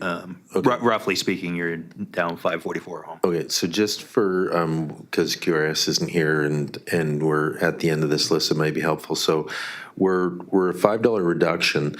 The difference between what the budget we had for QRS and what Director Mawhinney has, what's the total on that? And then if you just substituted that number in, what would that net change it? What was the total you have there, Director? The one that I received says 376. 376, and what was our number? Just to interject here, but just to say that the budget that we did receive was sent again this morning, so. Yeah, that's okay. I just want to play with numbers for the director's benefit there. So we're sitting at minus $5. The budget the director has is 370 something. And what was ours? I just want to know what the difference is. 287. So what's the difference between that? 88,500. So if you added 88,000, just for argument's sake, just to give her some kind of perspective, what does that change that -5 to plus what? 88,500 is worth $35 a home. So then if you went with, again, just because we don't have them here, just for some perspective. So the budget that you have in front of you, so if you just adopted everything they've got on there, you go from a reduction $5 to 30 additional dollars per home. That's where you're sitting at. Right, okay, well, because they're not here, and Yeah. it sounds like they're coming soon, maybe, Meredith might have Soon more as they update on can, that, as soon as the ferry runs. You have a Maybe I'll have a tracker on chance them? to look at a different version of this document, that might be Yeah. helpful as well. Yeah, yeah. where the differences are. So without QRS, you're looking at a $5 reduction, and so. So you'll if we have a some- little bit of addition on there, then And that wouldn't. there's an yeah. $80,000 difference between what they provided and what you have, so. If I may, it sounds like the difference is their capital request. Oh, is it? Yeah. Okay, well, that's helpful So I think too. it's just a summation of their capital and operating. Okay, well, that's good. I have called Jane, and she was in the ferry lineup waiting for the ferries, and so she's just going back to the hall to join the teams, so. So, just to make Okay. use of our time then, that's good intel because capital doesn't reflect requisition often. I wonder if there's a capital identification on there of what that 80,000 or so is. I have that in the budget that they submitted to us previously. It included some small items like new soccer tents that we had shifted to our parks operating budget because they weren't really capital. But Well, one of the things that I noticed that was a larger item was computers. I don't know if that's capital. that is currently in their operating budget. Yeah, I don't think computers are capital. okay.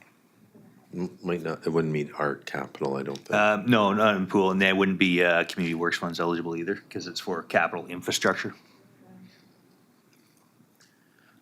Okay. So we're just waiting for, Yeah, I think Jane on as we've Teams? gone through all Okay. the items here, that, I mean, the only thing we have is QRS, and there's some uncertainty about those two numbers and the impact they have, so. okay, I mean, we have time, happy to, break for lunch and yeah. I'll When they get get a there. glass of water for sure. come even longer than that. So, okay, so I'm happy to do that. I mean, when they get here, reconvening, we were only talking about QRS.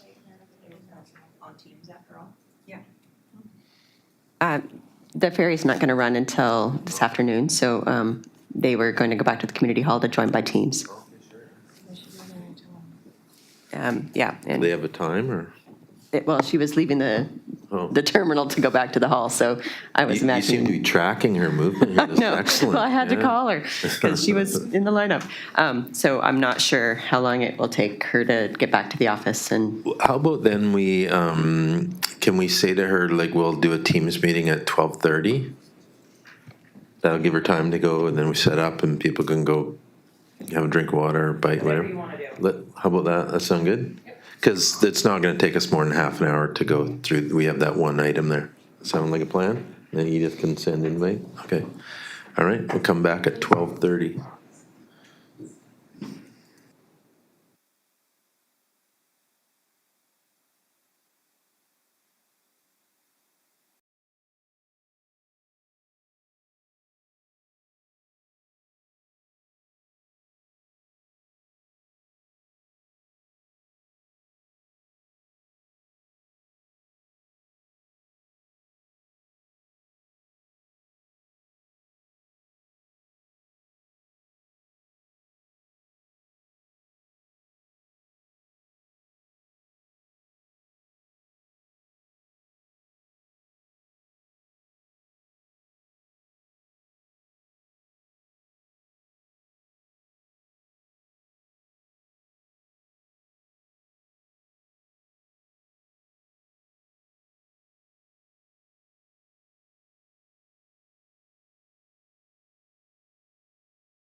Hello, Quadra Community Center.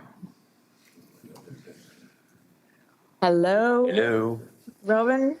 Yay. You made it. Hey. Yeah, we're here. We're upstairs at the community center. Okay, I think that Mike Harmston is going to introduce this as he does with all the other ones and the items on our financial plan here, single participant, and then we'll have a chat. Is that how it's going to work? You're going to introduce it and then they're going to talk about their budget? Is that how this is going to work? Yeah, I could do a Okay. brief. Do you want to stop sharing so we can share the other? No, I think we've already looked at that, but I'll be really quick here.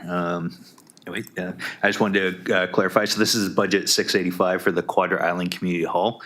We've already looked at the SRD's budget, which includes the budget we get from Quadra Island Community Hall. So just so everybody knows, we essentially take the budget we receive and we add some insurance costs, some reserve transfer amounts, and some applicable amounts for repairs and maintenance on our side. So but that all feeds into the applicable tax requisition. So the number we were going off as far as the QRS budget is $287,000. That's what the budget's based off of, and that results in a 8.5% tax requisition increase. That's all I have. Sorry, 287, what? 287,437 was the number I got. 7, okay. And that is for the operating as well. So we have both operating and capital budgets. So we're free to add the any additional capital projects, but we delineate between the two. Sorry, just to clarify, Mike, the capital side is not through the requisition through? Yeah, capital, we tend to fund that through capital reserve, or from the capital reserve. We have a standard requisition amount for the capital reserve of $25,000 a year. For Just to clarify that that's not part of the requisition for QRS though, for the community hall? No, well, we requisition $25,000 a year to put into the capital reserve. And then in 2026, we increased that amount by 20,000 just for some added repairs. Am I answering your question?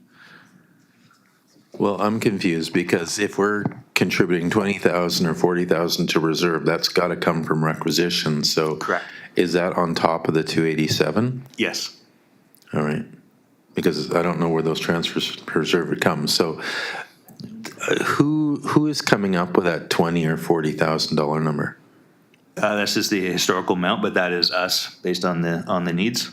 Okay, so that's a flexible number then. Yeah. That's not, so when we go through this and we see, each line by line adds up to 287, there will be a plus 40,000 for a transfer from reserve that's included in the requisition? Correct. And is that the number that's reflected in the budget, the draft budget that you gave? Yes. Okay, good. Well, that's positive.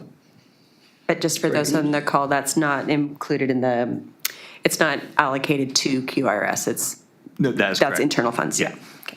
No, I understood, and we were going to ask this question, I guess, at the end, but it's on the table now. So I watched in preparation of this call, I watched last year's YouTube of this session, and I know there was great discussion, I think from you, Dave, about the fact there was lack of a capital reserve for a 40-year-old property that inevitably is going to need improvements over time. And I just wonder where that discussion has gone, because as a retired banker, a $25,000 annual contribution on a property that would probably cost, I don't know, $5 million plus to build today if it would burn to the ground, it doesn't seem like a lot of contributions to the capital reserve. And I just wonder how is that number established? What's the time frame? The amortization of that to drive what that contribution is. Could you just enlighten us a little bit on that? Usually for most service, the applicable provider will give us some guidance what to requisition each year. When you get to parks and recreation and culture, it gets a bit trickier because we commonly fund a lot of those projects with gas tax. So this 25,000 is usually based on stuff that is not gas tax eligible, or if we needed matching funds or smaller amount that wouldn't qualify for the program. So there are some additional funds outside of here, but like I say, as far as the 25,000, it's we just take every amount, we present it every year. A lot of people, like I say, would have this conversation now. So if more is needed, just let me know and I will put that in the budget. Yeah, I think to answer your question, there isn't any real science behind it. It's, how much, I don't know, think the collective budget, by the director and the community, how much it can absorb. But yeah, there's not real science behind it, because if you did any kind of asset management or facility replacement, you're woefully low in contributions and reserves. Considering, I don't think there's what is in reserve. There's probably not as much as there likely should have been over the last 20 some years, but yeah, not a whole lot of science behind that, and acknowledgement that the numbers pretty low, but I think collectively we've been trying to work towards increasing that amount, so we're not exactly. I understand, and that certainly carries forward from the conversation a year ago. I guess I'm just wondering that, it's going to take a long time to build up a chunky, meaningful capital reserve at $25,000 a year. Like, what's the replacement cost of this building? Yeah, I'm not disagreeing with you. I don't think any of us are. I mean, it's easy for me. I'm like, let's make it 500 grand a year. Like, I'm joking, but you're right. It's a low number, and I think that's part of the conversation to have about how do we get to where we should be. Yeah. And again, respectfully, this is why I'm bringing it up again, because I think what you just said was almost verbatim to what you said a year ago, was there needs to be a conversation. We need to start gradually moving in that direction and so forth. Here we are 12 months later, and as a newcomer to the board here, it seems like we're having the same conversation. Like, I'm trying to figure out how we put that next step, and I certainly don't agree with, I know you're joking, 500,000 would be a huge hit, but maybe 100,000 for the next year or two each year. I just wonder how we actually action this as opposed to kick the conversation down to next year. Yeah, here's a philosophy that I share with the board on a number of services that are not in a dissimilar position. Instead of thinking that we need $5 million, because we all know $5 million is going to be a difficult number to get to, I tend to think in terms of a mortgage and what those mortgage payments would be. So because it's such a journey that would take so long to get to, and maybe by the end of that journey we'd need even more money, I say if you need $5 million, let's figure out what the mortgage payment would be on that annually and work towards a reserve contribution that matches that.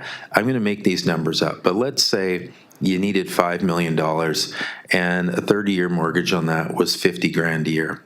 Well, put 50 grand a year into reserves, keep doing that, and if we get to the point where the place needs to be bulldozed, we go borrow $5 million and we have the mortgage payment already there. Because I don't think any longer in local government and some of these small communities, we can think of having cash to replace it. I think we're so far underwater that we have to think of having mortgage payments available. Okay, yeah, that's a good explanation. That makes sense. My contribution to this conversation, because I think this is really important, would be that when I arrived here as the director, there was no savings account for a new roof or anything else. And so beginning a capital reserve, we just started in 2022. And obviously, if you look at the financial information that's in our budget package, it's growing slowly, and it shows that in 2025, the capital reserve has $84,834, and we got to start somewhere, and that's what we are doing. And if we need to increase it, I'm open to hearing. I think, I believe that we're doing building assessment and that there may be information that comes out of that about work that needs to be done. But to date, I haven't received further information that would indicate we need to like triple our capital reserve. But I really like what you're saying, Dave, about it being a mortgage payment. So maybe we can get more information on that in the future, because I don't Yeah. think we haven't received that. No, I agree. And I think a building assessment's important to see, is it $3, $4, $5, $8 million, whatever that is. As a big picture, I think we're collectively doing good work. As Robin said, that, you know, when she started here, we had nothing. Now we've got ourselves to a point where we're 4 years later, we're projecting basically a zero budget increase to Area C residents. And within that, we found our way to make, let's say, a $40,000 contribution to reserve. We've built up our QRS operating budget to be, you know, what you're proposing today. I think that's an excellent spot to be in. And then if we can, let's say, work on a building assessment, that building assessment comes back and says it's X dollars. My strategy would be to work towards the mortgage payment. And our gap for the mortgage payment would be somewhere between $40,000 and what it needs to be, which isn't going to be a massive stretch. And we've taken the 4 years and we've gotten that. So I think we've done really good work in terms of that, finding a path to a goal. Because if we measured ourselves on saying 4 years ago we had nothing, let's pat ourselves on the back because we have $82,000 today. You're so far away from that. It's a journey we're never going to complete, but we can get ourselves to mortgage payment. So I think we're in a really good spot, Area C collectively, that we're sitting here today with what we're proposing is, you know, no increase to overall taxation on Quadra. And, you know, we've got at least a healthy portion of that mortgage payment for the rec center. So that's really positive, I think. If I could add to, if we did increase that to 100,000, we would probably be looking at a $27 per home increase for the year. That's where we're at. And then just one last question that Jane and I have is, someone mentioned the 287,437 was the budget figure for the community center. But the document in front of us, the requisition is 275,286. So I'm just wondering, what's the $11,000 difference? Could be parks. Oh, is that the parks? No, the parks budget is a separate function. So then what's the $11,000 and change discrepancy? That is internal SRD expenses.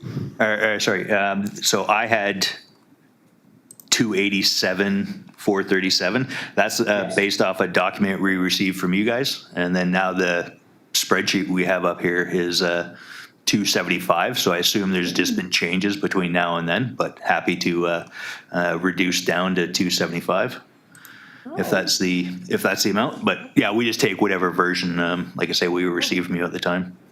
Okay, yeah, 275 is the current active number.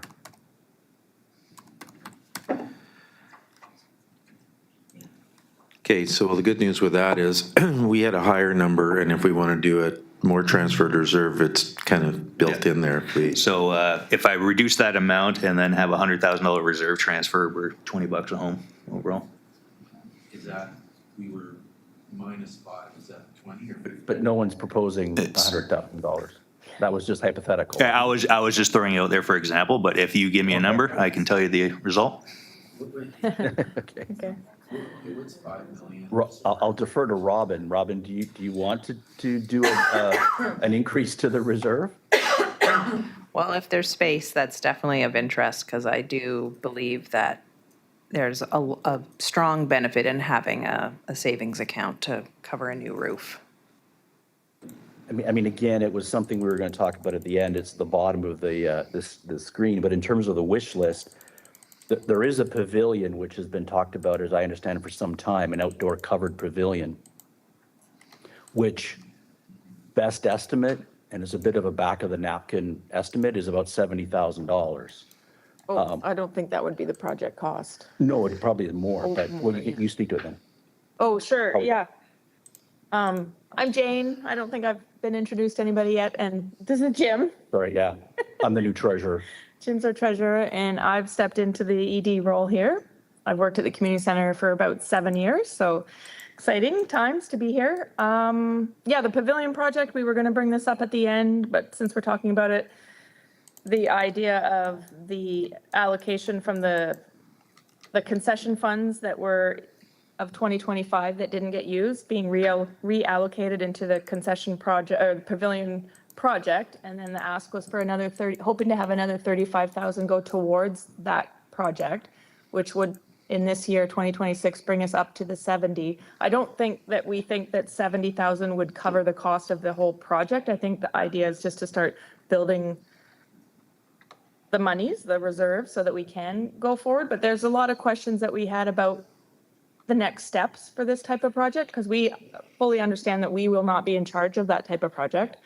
And we're just kind of wanting some clarity around how the process actually works for us doing a capital project like that. Like essentially, how do we move things forward, knowing that there's huge community interest and a big community need for this outdoor covered space. And yeah, we'd love to hear it and have that be part of this budget discussion, because Okay, well, quickly at a high level, so money's the most important thing here. So if you're not planning on building something in 2026, I would financially plan, and instead of putting it on a capital project list, is putting money into reserve to fund it.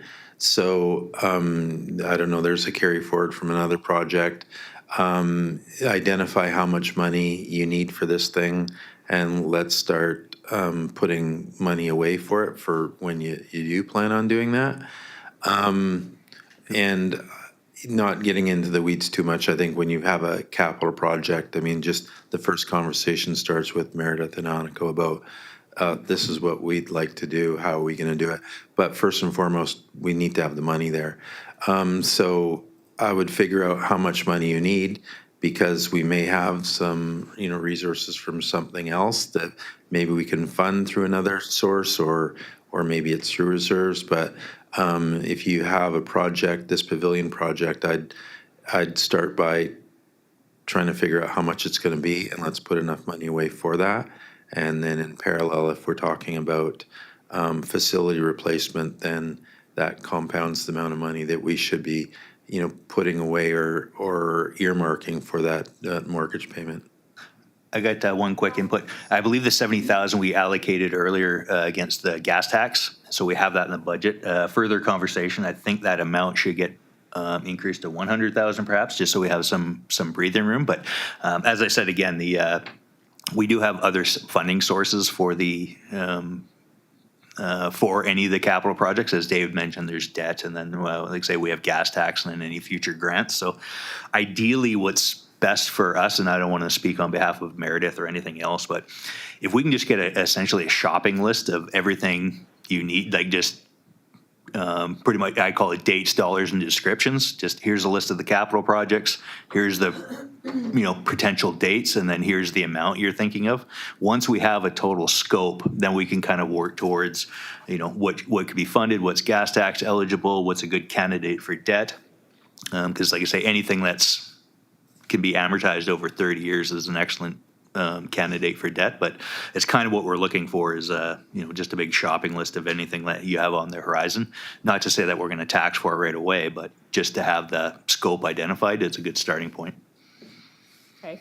And essentially, so since that would be a project that we're not managing, we're okay to just go ahead and figure out the dollars? Like, even though we wouldn't be necessarily in charge of the project, we could take the design far enough so that we would know what the dollars would look like? Yeah, ideally, we manage these services over, like I say, 60 years. So if you have any, just to get a general idea, within a 5-year term, when an individual project comes up, that's really when we start doing an RFP and everything else, because the needs change, right? We could look at the existing building, but very rarely have I ever seen, what I call a like-for-like replacement, where we replace the existing building as is. So individual, capital projects, plus or minus, but yeah, just you guys are an expert on what you need, so kind of a rough ballpark, and then, at least it puts it on the table.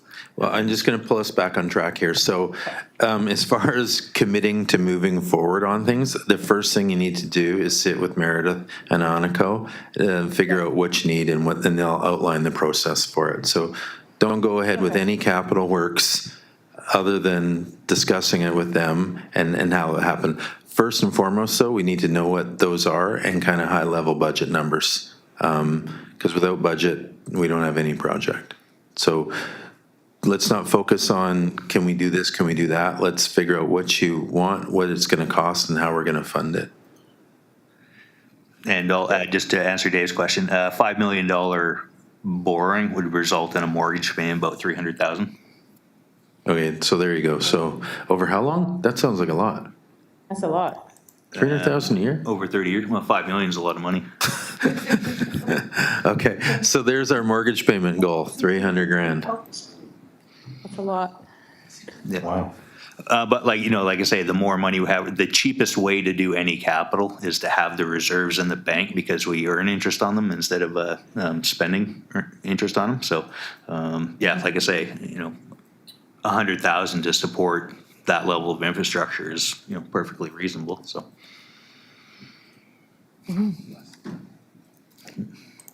Okay. Shall we carry on? And happy to go over just a big overview of this 2026 document that is here on the screen for everyone. Great. Yeah, so the number we have here most accurately is the 275, 286. Basically, there's no big changes actually to the 2026 budget in comparison to 2025. There are a few line items worth mentioning. I won't go through line by line, but I'll highlight some of the major differences. And the line number 1, accounting, you'll see this year was 11,971, and it's gone up quite a bit to 17 for this 2026 year. And that's significantly due to our year-end accounting with Moeller Matthews. It's almost doubled. And when they were asked why it went to such a significant increase, they were just playing catch up. They haven't made annual increases to their costs, as would have been smoother, but it's a big jump. So that's significant, that increase, as well as our monthly accounting costs have gone up. So we're looking at more for accounting this next year. Taking us down to line 4, you can see a big increase in the bank charges. And I think that essentially might have been an error in the 2025 budget. There was only 150 in that line. And that's just not reflective at all of what the bank charges are. We have an online platform now where we are able to take credit card payments, which has been really great. So there's some fees that we're incurring. I mean, it's not a big number. We've raised it up to 1,100 for this 2026 year. It just takes into account those credit card processing fees that we use on RecDesk. We might as well look down at line 7. There's an increase there to equipment expense, facility equipment. A fairly significant jump, actually, up to 17,000 on that line. I've got some notes there talking about the increase, basically costing out 2 new desktop computers for our office. We have 2 office computers that are significantly needing to be upgraded, and so we can run newer software on them. So that's in there, as well as a surge protector for the entire facility. So of course, all of the new equipment, fridges, stoves, commercial dishwashers, those all have computer boards in them now, and we get a lot of power outages on Quadro over the winter. So looking at getting a surge protector for the building to protect that equipment, as well as we need to replace these smoke detectors. There's 28 heat sensors in the building, which are no longer adequate, or they're being actually recalled a long time ago. So we're just getting that information now. So that's the big increase there for the equipment, facility equipment. Could jump down to line 12, the program expense. Last year's budget was only 12,000. I've increased it to 25,000, but it's in accordance with the revenues that we're bringing in. So you can see down on the bottom, the program revenue has also gone from this year 12,000 up to 25,000. So they basically just cancel each other out. It's just a bigger number. We're running a lot more programs. back up to expenses, line 17, contract labor. I've made a slight increase to this line. We have trained a third person as an on-call admin person for covering times of need in the office, sick days, things like that. We're a very small team, so there's only 2 of us. And so having that third on-call person sort of rounds out staffing needs if anybody needs to take a day off or a medical day. And we're just utilizing a little bit more of local graphic design work for some of our outreach. And so that's great. And it's going really well with her. So contract labor slightly up. The other, lines that were just say keep the same, some of them, we used a 3% increase for inflation this year. You can see that reflected in wages that had a 3% increase. Pardon me. And I think that is about it. It's highlighted, the project planning got highlighted, and it's on your screen there in yellow. You can see that in revenue, actually, we added $10,000 as a line item there, anticipating this provincial planning study grant, which I understand would also include a $5,000 grant from the SRD. So that's highlighted as something different from the previous versions that you might have seen. And other things to note actually is some things are missing in 2026. So if you scroll down to the revenues that the QIRS shows, great. So as per discussion, I also was watching the previous recording of this, and it's been talked about for a long time how we really shouldn't be relying on donations and the Hillary Stewart royalties for our operating needs. So for 2026, I actually removed them, and we've separated those funds into a separate QIRS community sort of fund for doing specific initiatives that would be, for example, things that we don't have to put in our budget. A great example of this year in those Hillary Stewart royalties, you'll see they weren't actually that significant. What was it? 3,500 in 2025. There's nothing showing for the 2026 year, but recently we've done a major upgrade to our sound system for the hall. We got approval from SRD staff to make the installation changes to the equipment, but those Hillary Stewart royalties were actually fully covered the purchase of about $40,000 worth of sound equipment, which is exactly what they were intended to do. Her wishes were to increase cultural enhancement for the community. So we're able to tap into projects like that using these royalties, and it doesn't affect any of our operating budgets. And we've got other examples of things that we'd like to do, like the theater lighting, things like that, which could be taken out of those royalties. So it's nice to see them not reflected in the operating budget anymore, as well as donations. Sometimes people want to donate and they want to know it's going to specifically to things. So we're trying to allocate those to things that we can really highlight as a community need. Jim and I were just chatting about the fundraising and events. That's still in for the 2026 budget. The 7,500 is there.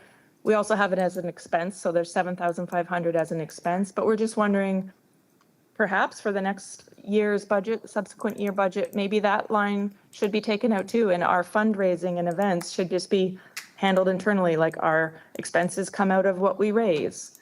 It's sort of outside of operations. That could be a discussion that we're interested in hearing what you think about that. And then, basically we had a few little things at the bottom, some of our ideas about some of the capital, the pavilion project we've just chatted about. Thanks, that was helpful. I put on there installation of a mini split in the office.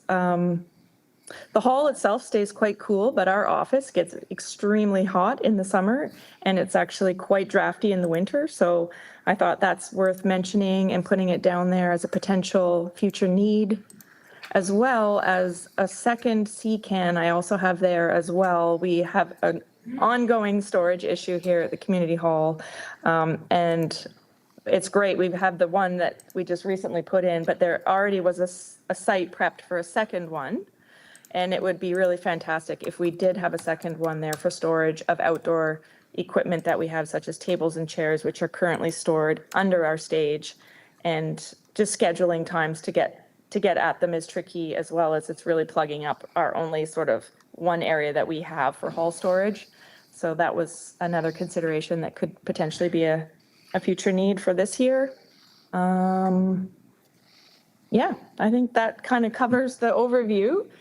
At this point, happy to talk about any questions, unless Jim, did you want to? No, I think Add anything? that covers it. Yeah. I got a quick one to jump in. So the Yeah. 275, I'm looking at the $8,000 and the $5,000. If you scroll down to capital, we wouldn't consider those capital. It would just be part of the operating. So I think that's where our difference came in earlier when we talked about it. We had about a $12,000 difference. I think it's probably those two items. No, the confusion earlier was just reading the spreadsheet. Oh, okay. So it was actually not, yeah. Oh, okay. So for us, would we be the 275 plus the 8 and the 5? That would be the total. That would be the total check we would write to the. 275 would be, yeah. Where's the 8 and the 5? Is that? That would be our SRD budget, our minor capital. Oh, okay. Is our minor capital not in this budget? I think the minor capital, if I'm getting this right, is included in the document, which is on our agenda, which is the Quadra Island Community Hall Function 685 pages. And that it's a little confusing because this budget that we're looking at is strictly for QIRS operations. And there's extra money added on. That is correct. There is Slowly catching on. the community hall budget has both SRD expenses and the QIRS budget is embedded within it. And now we're just looking at the QIRS portion. That 13,000 was not, we don't have the minor capital budget shows up as zero. We do have some money for other professional fees and repairs and maintenance. We could use those as contingencies to fund that. But like I say, that the 8 and the 5 aren't factored in anywhere. I would take the 8 and the 5 and put it in the minor capital. Okay, does that mean we get a CCAN? Yeah, sure. So again, the only thing that I see on here is one capital request. And I think collectively, Meredith Onico and the QRS folks need to figure out what that number is going to be, because it doesn't sound like you're going to build it this year. We've got, again, I think with the discrepancy of the budget, maybe 10 or 15,000 more than we anticipated. If the $40,000 transfer reserve, let's call it 50 or 55, put that into reserve, and then in the meantime, in 2026, figure out what that pavilion's gonna cost, and you're probably 8/10 of the financial way there. Cool. And then, Just to clarify then, does that mean that as a result of this meeting today, is that mini split and CCAN approved for 2026? Or is there still steps to get? well, here's what we're doing. There's still steps.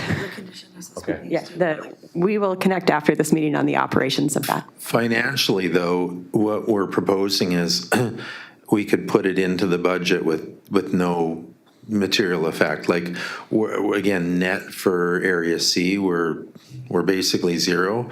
13,000 into the capital is not going to have any real effect to it. So we can put that into minor capital. Those will be funded. Of course, talk to Hanniko and Meredith about how you guys, exercise that once the budget is complete, adopted by the board. And I think then we should think about what the contribution to reserve. I think it can be probably somewhere between 50 and 55 without any net effect to what you're proposing, it sounds like. And then, what do we, 20% towards a mortgage payment of $5 million?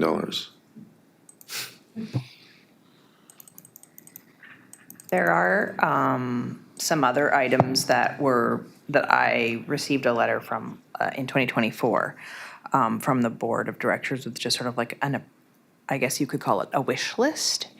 And I think I would like to add at least some of those items to, I don't exactly know how to add them, because I'd like to add them listed as funded by future grants, so that it isn't necessarily that we're going to do them right now, but that we are acknowledging that they are community priorities, and if they're in a financial plan, then we know that it's easier to find grant funding if they've been approved already. 100%. For example, then, you'll list 5, you'll come up with amounts, you'll fund them all in 2026 through grants, knowing it's unlikely we'll have them.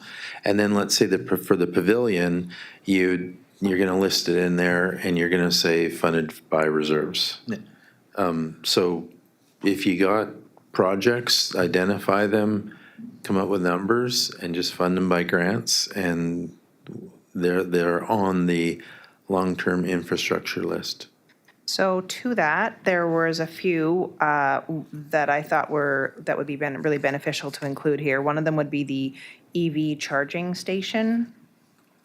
There's another one that is solar panels for energy efficiency, and I recognize that one would be likely more like earmarked for 2027, because we have to have a completed building assessment before we know if we can attach things to the roof as it is. But I think, I'm a big fan of trying to be more neutral in our power usage, so I would love to see that move forward at whenever possible. And planning for an addition to the hall, which I don't know if we need to include it in here, but it will include, or could include, permanent space for the Quadra Island Food Bank, and it feels like an important thing to note in some way. I don't know if staff has feedback on that, though. Well, if you want to make a hall addition, just put hall addition and put $2 million down there. I mean, Funded by grants. Identify things that you need. But from our perspective, the hall needs an addition, it needs an addition, and you figure out how much it's going to cost and how we're going to fund it. But at this point, identify the funding through grants. And at this point, we're pretty safe putting high-level numbers to it. Like if you said a hall addition, $2 million, right? Mm-hmm. Funded by grants. That's fine. I would identify that stuff. Okay. I would love to add that to the plan, just so that it is identified as a future priority. And then when we're moving forward, it's already in our financial plan bylaw. Robin, if I can just jump in terms of that, the hall expansion, has been a committee struck to talk about the needs and design and whatnot. And that figure that has been bantered around is more in the neighborhood of $5 to $6 million, not $2 million. So, we are talking a serious amount of money. The challenge that we have, and we're hoping to get some guidance from you folks, is that we're at the point now where to start getting some tighter numbers and a better line of sight on what this project would include and cost, we have to spend some money. We have to get some preliminary drawings. We need to see about someone who will oversee the costing of all the various elements of a construction project, and that is going to require some money being spent. And that was partly why you see the project planning getting $10,000 from the BC Provincial Planning Study Grant would help fund that, along with $5,000 from the SRD. But the committee doesn't think $15,000 is going to be sufficient to get us to a point where we can actually quantify, is it 5 million? Is it 6 million? No, it's going to be 7.5 million. So how do we fund the hard costs to get us to a number that actually has some meaning, as opposed to picking numbers out of the air? Well, we identify that here, right? And I think at a high level, and again, I don't know if my gas tax would cover that, but we can easily identify it. Like, let's say we put a line item here for feasibility study for building expansion. we do that, we determine here how we're going to fund that, whether we do it through requisition, transfers from reserves, if it's eligible for gas tax, whatever. But I think at this point, before getting too far ahead of ourselves, I think we can agree that you're right. Before you say we need $5 million, we need to do some kind of feasibility assessment, and we're going to need some money for that. So you're probably right. The planning study grants, if eligible, they're an easy, that's what the province has put those in for, mostly for infrastructure, so that you're not writing on a paper napkin and say, hey, we need $5 million, give us some money, so that you can submit that and say, we're confident we need $5.2 million. So you're right, it's likely more than 15,000. Can we fund that from reserve? Can we fund it from gas tax? And then collectively here, I think our role is just, at this point, figure how much money we think we'll need for that. If I could just add to that, Dave, what we've asked QIRS to do in the past, and all of the work that you're talking about is something that the SRD would do. So we would do the studies and the assessments and that. Where we are right now, of course, is that we're just in the process of completing those condition assessments, which when we have the final reports, that will be shared both with QIRS but also publicly with the board. So from there, before we contemplate expansion, we know that there are some significant deficiencies in the building itself. And so we would hope to join those projects so that we can address the deficiencies in the existing building while also then contemplating an expansion. But that would be a project that the SRD would lead, obviously with your input and your participation, but the planning infrastructure study or grant, that kind of thing would be something that the SRD would administer, and we would lead that piece. So it would be in partnership, but yeah. Absolutely. However, we need money for it. So let's just figure out, I think we collectively agree we need this stuff. So let's figure out how much money we think we need and how we're going to fund it. Yeah, that would be.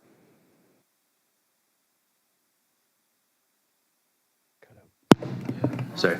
Yeah, that would be the simple solution. This would be gas tax eligible, for example. So, so just to recap, that pavilion project I already have in the budget at 100,000 funded by gas tax, and I put that into 2027. If you wanted, say, 250,000 for work on this, and like I said, that is just the budget. Whether or not the spend actually happens, that would be up to the director. But yeah, we could earmark 250,000 of. I'm just throwing that number out there. It could be whatever you like, but of gas tax funds, that would earmark it, and then For planning? well, it would be for the eventual design of a capital asset, which is gas tax eligible. I was intrigued by the use of the word feasibility.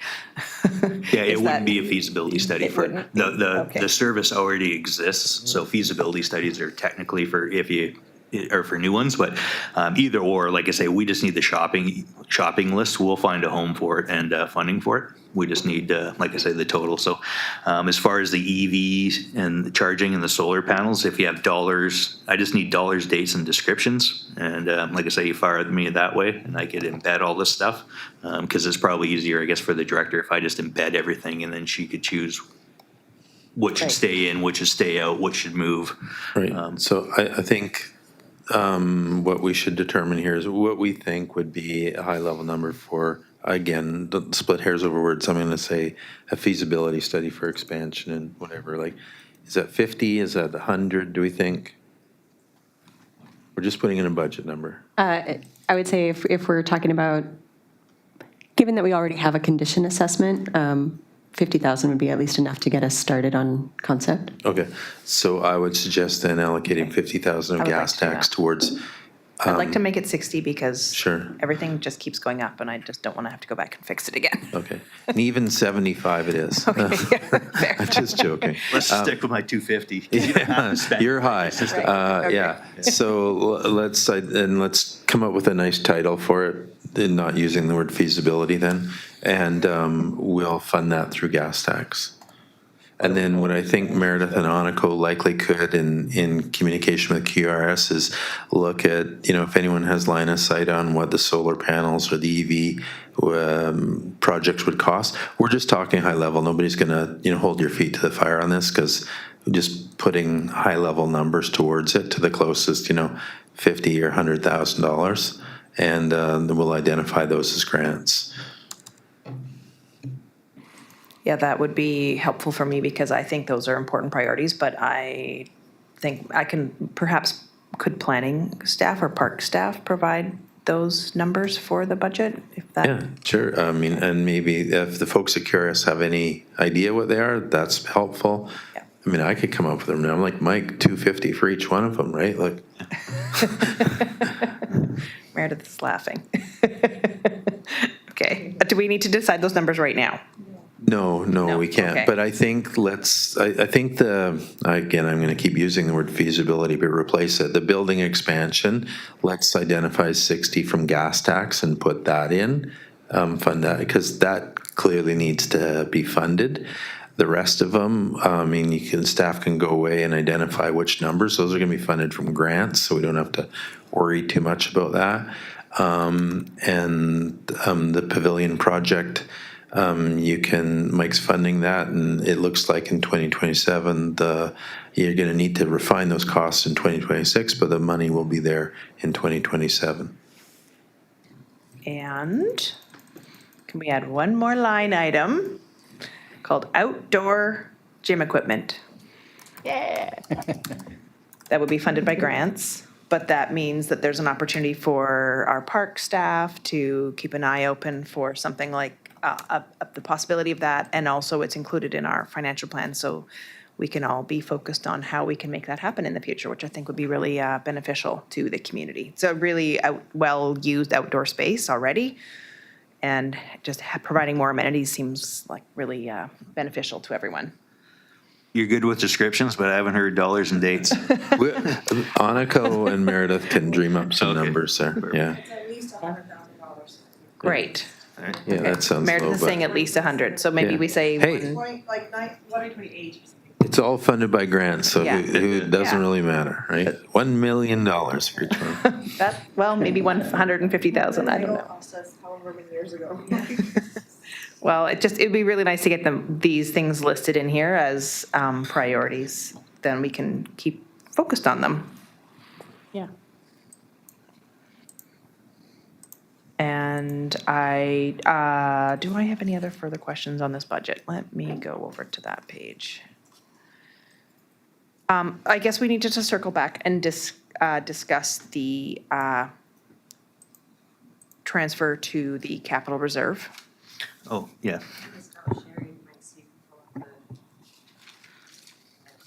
Ooh, Big Jane and Jim. Oh, hi. Yeah. You said that, not me. They're just so, they just suddenly Yeah. exploded on the screen. Okay. Just so you know, I've been throwing some numbers around here, but I'm at overall increase of $20 a home, and that's with $100,000. No, I think they were down from that. Well, I thought we were hovering around the 50, Yeah. the 55 kind of netted out at neutral. The 100 came from you. Yeah, I think 20 is a good number. That's why I was pitching it. But anyway, whatever you like. Correct me if I'm wrong, but I think if you did 55, that creates kind of a neutral requisition? I like the sound of that. Yeah. So we already had 45 in there because of Right. the extra capital work. So you're still down 671 at home. And did you then move the minor capital into you got that? Yeah, 13 in the there? minor capital, I funded that with a reserve transfer, so there's no tax effect. Okay, and Well, so, okay, sorry not to get in the minutia, but do you want to do that? If that's peeling from reserve that we're saving up for other things? Oh, If we're yeah, I down did it from the operating 671, reserve. if we're down 671, why don't we just Sure. can we make it fund neutral? that? Like, what would happen what would be the Yeah, magic he's number below to find it? neutral, though, that's my That's what I point. mean. 2.5% increase. No, he's below neutral, so, Yeah, so if it's a negative number right now, what would be to bring it back to? yeah, so like, that's what I'm saying. Take the zero? 13,000, fund that from requisition, Yeah. make a 55 transfer to reserve, and you've got to be somewhere close to, 55, I'm at 97 cents. there you go. Oh, that's close. That's very close, good job. Okay, sounds good to me. So that gives us our money for the pavilion in 2027. That gives us an increased transfer from reserve, basic neutral requisition. We have some money in there for Meredith's words, feasibility study, not mine. And a C so that- can and a mini split are also in there too, yeah, right? to make up. So that, yeah, and neutral, I mean, to pat ourselves on the back a little bit, over 4 years, that's a good spot. We're in a much better spot than we were. And to present that as, neutral moving forward, that's pretty good. Like, as we preach to you, it takes a little bit of time to get back to level water, but we've done that. So, and again, I've preached to the QRS, it's like, we need a sustainable budget. Easy for me to say, but, and I do, who cares what I think, but I do think moving away from the donations in the operations budget is long-term sustainable.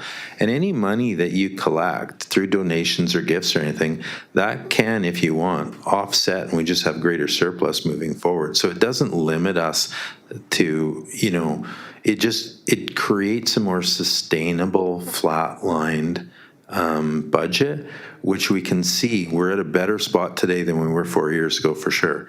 And QRS has more resources available to them, which I'm sure they like and the community likes. We got a healthier transfer to reserve, and we've got some money in studies that we can look forward to kind of what we need financially moving forward. So I think it's pretty good. And all in all, we're net neutral to the community. That's really good. So pats on the back to everybody. Woo! Yeah. Thank you guys for being here and making that presentation, and sorry that we didn't get to see you in person today. Yeah. Next time. I'm looking outside, it's blue sky. I don't know what the issue was. No. Yeah, they canceled 3 sailings, so we got squeezed out Yeah, before. five sailing. Yeah. Yeah. Well, thank you very much, all of you. And yeah, we'll be in touch with the staff over there to figure out the details about all this stuff. So yeah, we'll put this into, Michael put it into his financial meat grinder there, get the assessments up to date, year ends and all that. And in late January, we'll put a draft budget forward to the board. Mike is very good. I would be shocked if it's anywhere far off the 97 cents. He usually shoots high. So I'm confident we'll be in the neighborhood of the dollar. So. Fantastic. Thank you. Thank you very much. Thank you. Okay, take care. Bye, guys.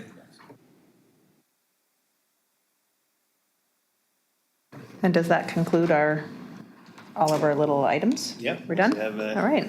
No? I'm good. cents too low.